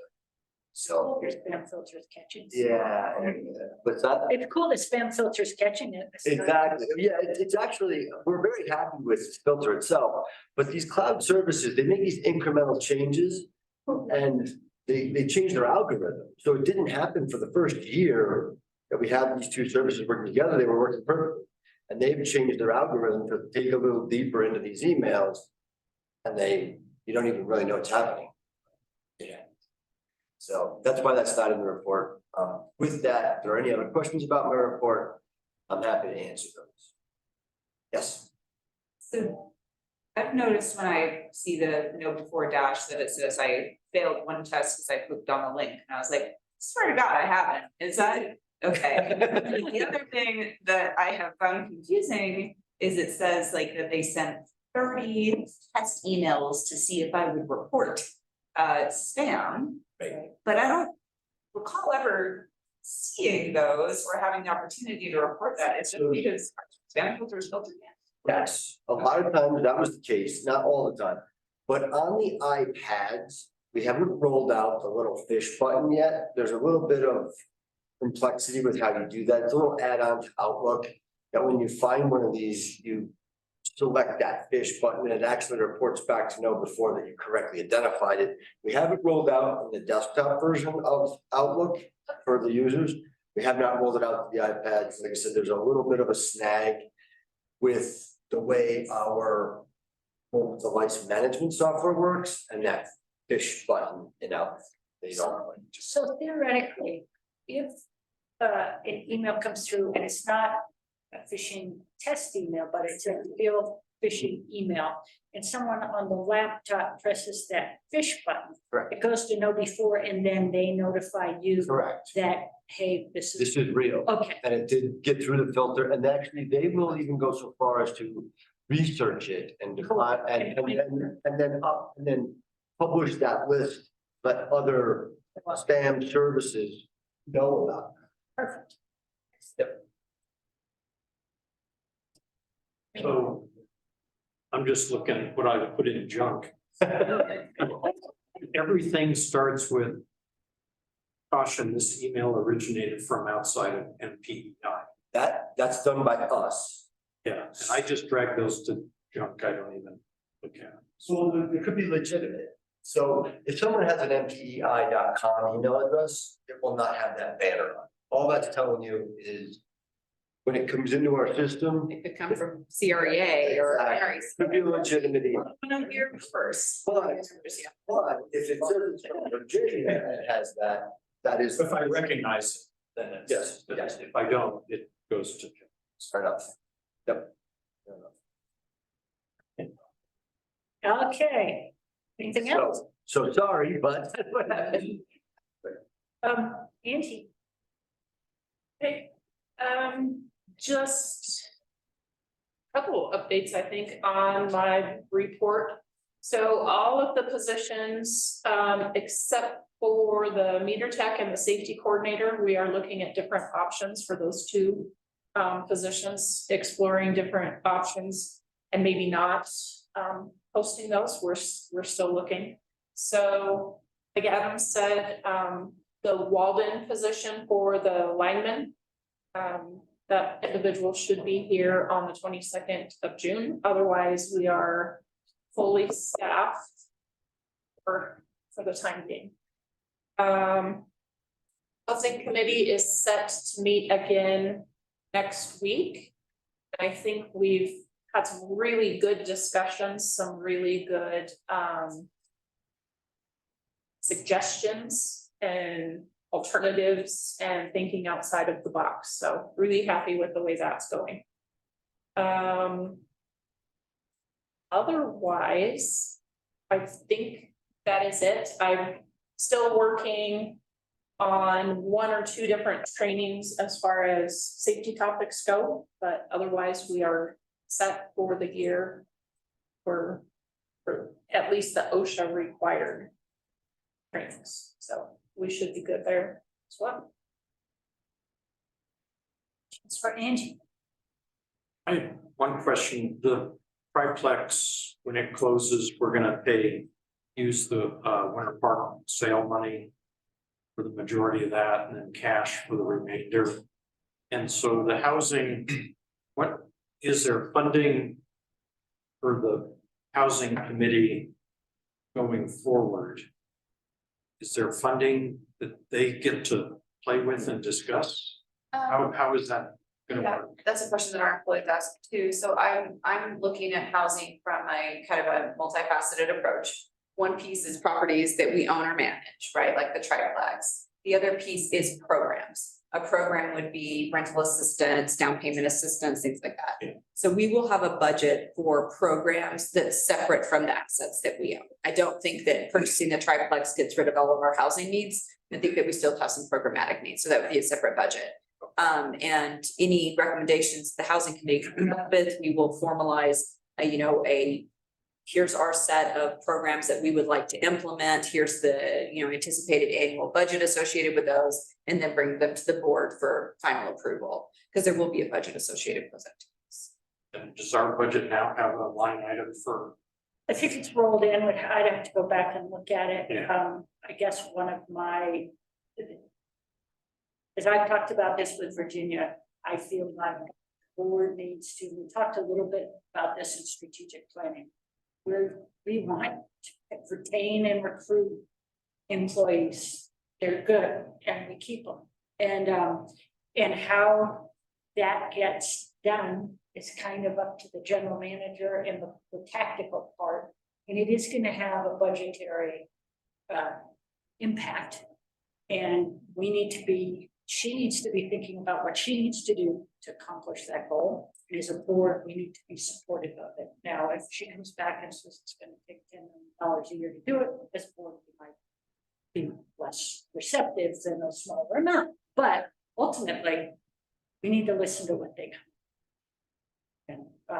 And if it's not budgeted for in 2023, because we struggle a little bit in finding exactly what was budgeted for this year. If we do not find a budgeted amount specifically for, housing programs, then we will come to the board with a requested amendment to the budget that is sufficient to cover the programs that we think we should put in place for 2023. But we do have some policy items for moving expenses for 6 months rent. Yep. I can't remember what that one. Yeah, because there's a rental assistance policy in place that's for the first year.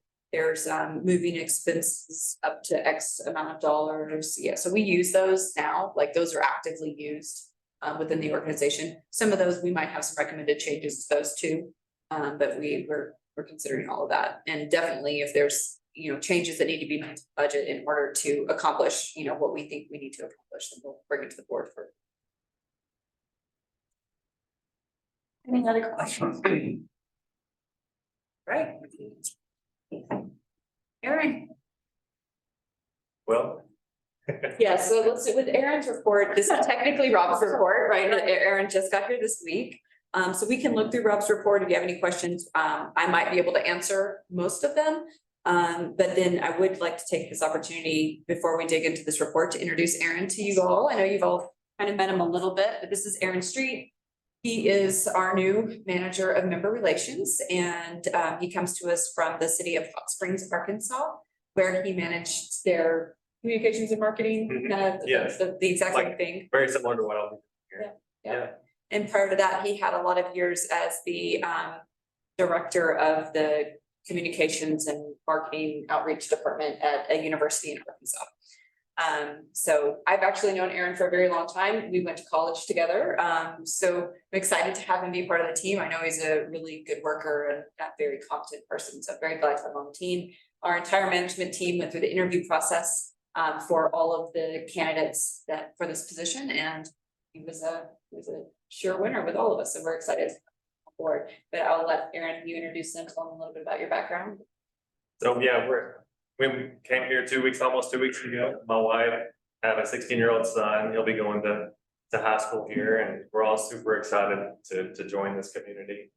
And very thankful to Virginia, the management staff, Tiffany and HR. They all made it so easy to make that long move from Hot Springs to here. And we were able to move into the rent home that they provided, which I can't tell you how grateful we are to be able to do that and be there while we look for a more long-term place to stay. So thank you all for that opportunity.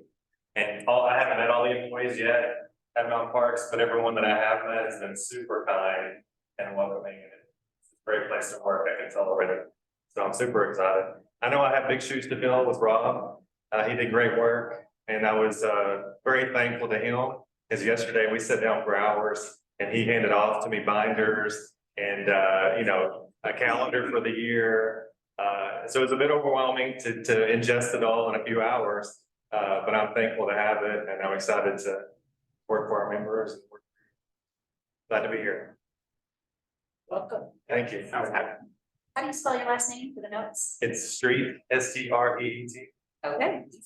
How big is Hot Springs? Hot Springs, so it's 35,000, but it's very similar to this area. It's a lot of tourists. It's the most popular tourist location in Arkansas. So, It's a you national know, park. 6 to 7 million visitors a year. So it fluctuates, you know, depending on the season. There's horse racing there. So there's a horse racing season. There's 5 lakes in the area. So there's a lake season. So very similar to here. Also a lot of second homeowners. A lot of second homeowners, yes. We went through the short-term rental at the city. Yeah, the short-term rental regulations for 2 years. So I was a part of all that. They were doing a huge water infrastructure project that I was a part of as well, communicating, to the public. So yeah, good stuff. Have you lived in a winter environment? That's what people are saying. I talk about, I meet people in the community, and they say, have you been here for the winter yet? What do you mean by that? No, I have not, but I'm excited. Don't let him get out, maybe you won't notice. It's a new experience. I'm looking forward to it. It's not bad if you have the right clothes. That's Get right. the right You just gotta get it. Layer up.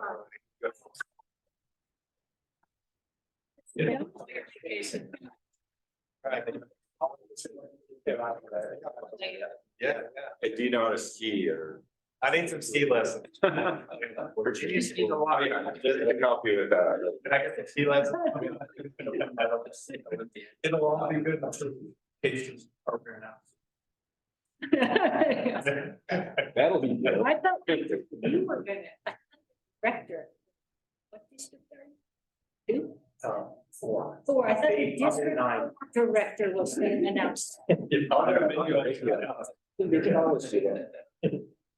One thing that, Aaron brings to the table that I'm very excited about, and I think all of us as a team are excited about, he has extensive videography, graphic design, all kinds of creative background and ability to do those things himself in-house. Of course, he'll bring up his staff to do that stuff as well, but I think it's gonna take our communications kind of to the next level as far as, professionalism and outreach to a lot of different demographics. So very excited to have him on board, and Rob's last day was yesterday and he has accepted a position with another co-op. He's very excited to get started there and sad to see him go, but happy for him and his family. And Where did he, what state did he? Mount Rushmore Co-op. Okay. Yeah. One of those. In Minnesota. Yeah. Spearfish or something. Rapid City is. Rapids City. So excited for him, and he's been, dealing with a lot of stuff to move and everything, but even while he was doing that, he was still helping us get prepared for the transition and keeping everything going within his department. And so I appreciate all the work that he put forward. Any questions about Rob's report? Because we can try to. Did you hear how the test drive went for the town of Granby? Did anyone hear whether they liked the Ford Lightning? It said on May 4th, the F-150 test drive with the town of Granby. Which is curious. Never mind, it's small. Any other questions or? Is Aaron gonna, who's helping him with the runoff election? It's like that, just like. Yeah.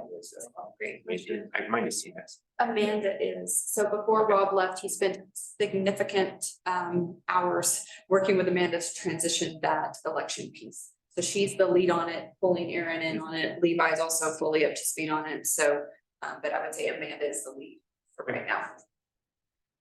But Aaron also does have election experience with working for the city, they deal with the same thing, so he has some of that experience, which is awesome.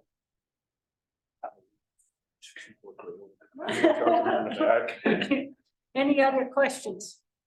All right, board reports. Craig, would you like to talk about dairy Let's see. farming? Yeah, dairy farming. CREA had their meeting, their once a year meeting where they travel to another co-op.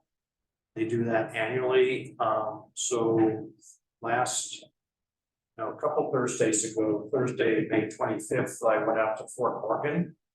and had a tour of a dairy farm.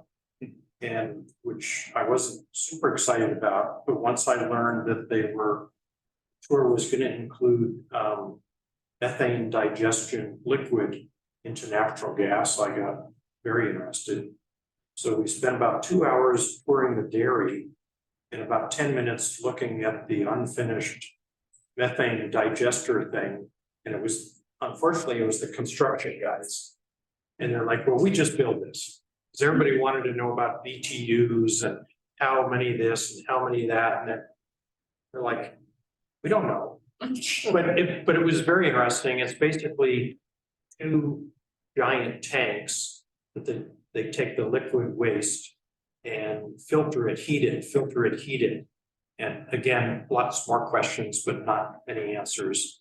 And from the construction foreman, but basically there's a construction company that I can't remember the name of, but Vanguard is kind of the supervisory company. And it's kind of Wall Street money that's just coming in, and they approach the dairy guy. Because they're solid waste, they're still doing land application, some liquid waste, which they think is wonderful, but as we all know, it's not point source pollution, it's non-point source pollution. So but it is good fertilizer, but it's, as we know, Iowa is the leading polluter in the country, not Cleveland or the old steel plants. But anyway, it's a pretty neat system. And the dairy farmer said, no, I'm kind of hands off. This is great. They came to me and they're building this. And there's 5 dairies in Morgan County that Vanguard and the investors have come in and said, can we build a plant here? And what's interesting is they're gonna, it's not enough to pipeline, so they're gonna truck the finished product and dump it, I forget, but dump it somewhere in Greeley or wherever it's gonna be stored, and then into the natural gas system. They're not running it through a genset and generating electricity.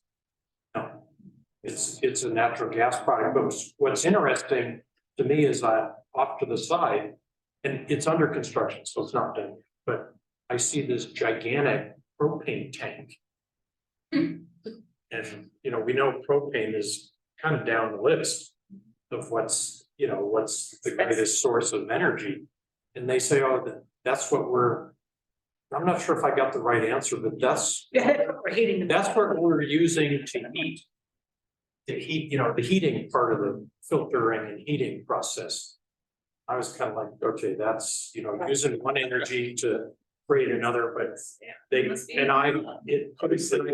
tried to talk to the dairy guy, the dairy owner, yeah, maybe there's a 10% margin, but I talked to the dairy owner about where his electricity is. He has gas, natural gas, and electricity at the dairy, and maybe it was a function of upgrading the service or something. How many head do they have at the dairy? It's a really large operation. It's huge. It's like 7,000. It's like, at my understanding, they need 1,000. Yeah, this is his liquid dairy. He has another one down the road. And all their milk goes to Leprino Foods cheese plant, which is in Fort Morgan. So it's not even a King Soopers, Safeway milk. It goes right to the dairy. Personal, I grew up next to a dairy farm and. Yeah. It's not quite big. The dairy farms, because I was telling we used to go to this. Anyway, long story short, I used to go to that area to, stay, and there's so many dairy farms, but they're different dairy farms. The animals they're not like out in a nice green pasture. It's like a feed lot. It's a feed lot, and the animals, it's the most smelliest thing ever seen in your life. Yeah. It is. Well, anyway, and there's a lot more dairies in recent years because of the movement of Leprino from Nebraska. Yeah. There, because you can only truck so far, so. Yeah. Why is TRA interested if they're just on gas? Where's the electric? Well, that's a good question. It's like, I don't know. Well, It's just an energy energy. you know, they're producing energy from a waste product. So I have a few more insights on that. I don't know if CREA discussed it, but in certain markets, dairy natural gas is considered RNG, renewable natural gas, and can actually be used towards firm baseload generation Yeah. for electricity. So, you know, that's one potential additional source. Of course, you know, the gas industry is also interested in putting that in their pipeline so that they can get credit for being more sustainable or whatnot. It's interesting. There's also big money aside from the actual sales of the power. You can generate carbon offsets by doing this. I and think that- there's something a lot more to it Yeah, with the Wall Street investments. Yeah. So anyway, back to see, away from dairy matters. But it looks like a great project, you know, they're Yeah. doing 5 of them in that county alone. So they cut down on the smell. No, the dairy owner said Fort Morgan always smells. Okay. And then he said something about, especially when they're boiling blood, Oh. and I didn't even wanna yeah. talk much about There's that. the meat packing plant there, and then they also have a sugar beet refinery there. Yeah. Which is one of, and the greatest smell comes from the sugar beets refinery. If you change one letter in the first word of the name of Fort Morgan, is how it's affectionately referred to up there, change an O to an A. All right, anything else? And on sugar beets, being a water supply guy, sugar beets is the most consumptive crop that you can grow All right, as an irrigated crop, so it's. on the CREA, So anyway, what happened at the meeting? well, at the meeting, it was pretty quick, it was, you know, kind of, we were done, started at 8, done by noon. Fort Morgan has a beautiful facility. I don't know how they built this office that they have, but it's unbelievably beautiful. But aside from that, CRA was, I forwarded you guys, the board and Virginia, the legislative wrap up. One thing was House Bill 1282. They killed the bill, or the Denver killed the bill. It would have encouraged consumer complaints and litigation against co-ops. So that was one good thing. What do you mean Denver? The capital, the Okay. legislature, yeah, Not like the city of Denver. not the city. But that is pretty much guaranteed to be back. The CREA, this ERA money, letter of interest, 9.7 billion. Blah, blah, blah. CREA sounds like they're kind of on top of that, I hope. Net metering workshops this summer, that's their next area of concentration with the Colorado Energy Office. I think they're gonna be part of that.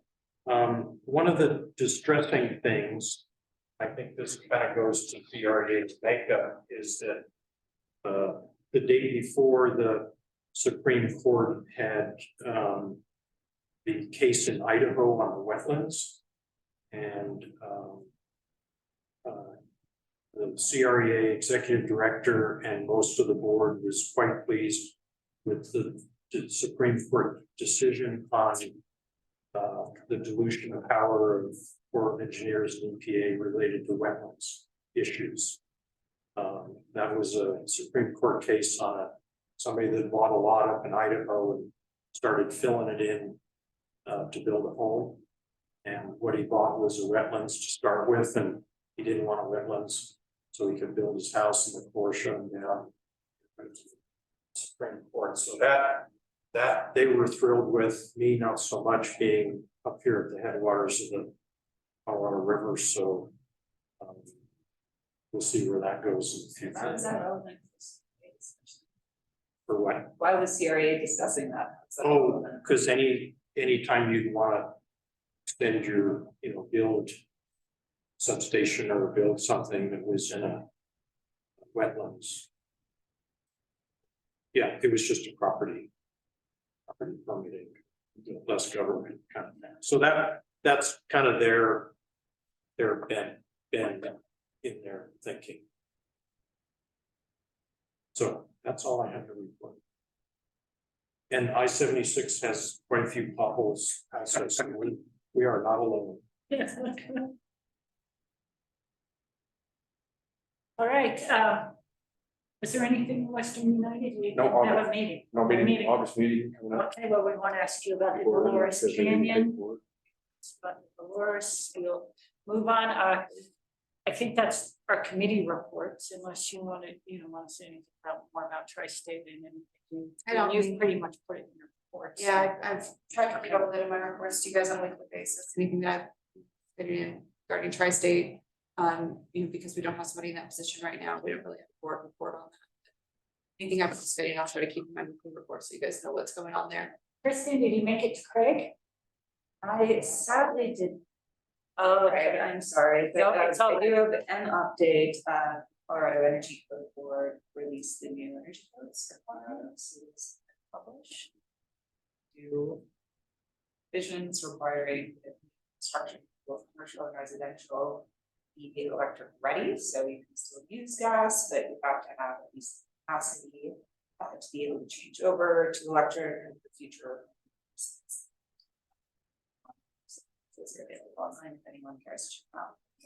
On that note, Chris, I think it's important that want the board to know that we are aware of those being released, and we've got 2 employees in our engineering department who are participating in a webinar on that today, and then be having a follow-up meeting to see how those new standards potentially affect how we need to be constructing new services to be prepared for that. So we are following it, did submit comments on it, and yeah. Hopefully we'll be ready to meet the needs. Any other board comments? Would that go down in like the 2023 energy code, or will it be adopted? Later, or She's adopted this year. Kristen, is it going to, when is that Maybe going adopted to? the 23 adoption code, or? Yeah, so, the 2021 IECC goes into effect this year. There's our grace period to adopt the ready codes. Years. I'll pull up the timelines and share them before the end of the meeting today. Okay. Anything now? No board comment. Old business. Mountain Park Services meeting, we don't need one, Bryson, and we're going to elect the slate of Mountain Park Services directors after the election is in the annual meeting is concluded. That's correct. Okay. So, executive session, do we want to take a brief I think we break? can take a brief break because we've got some staff members.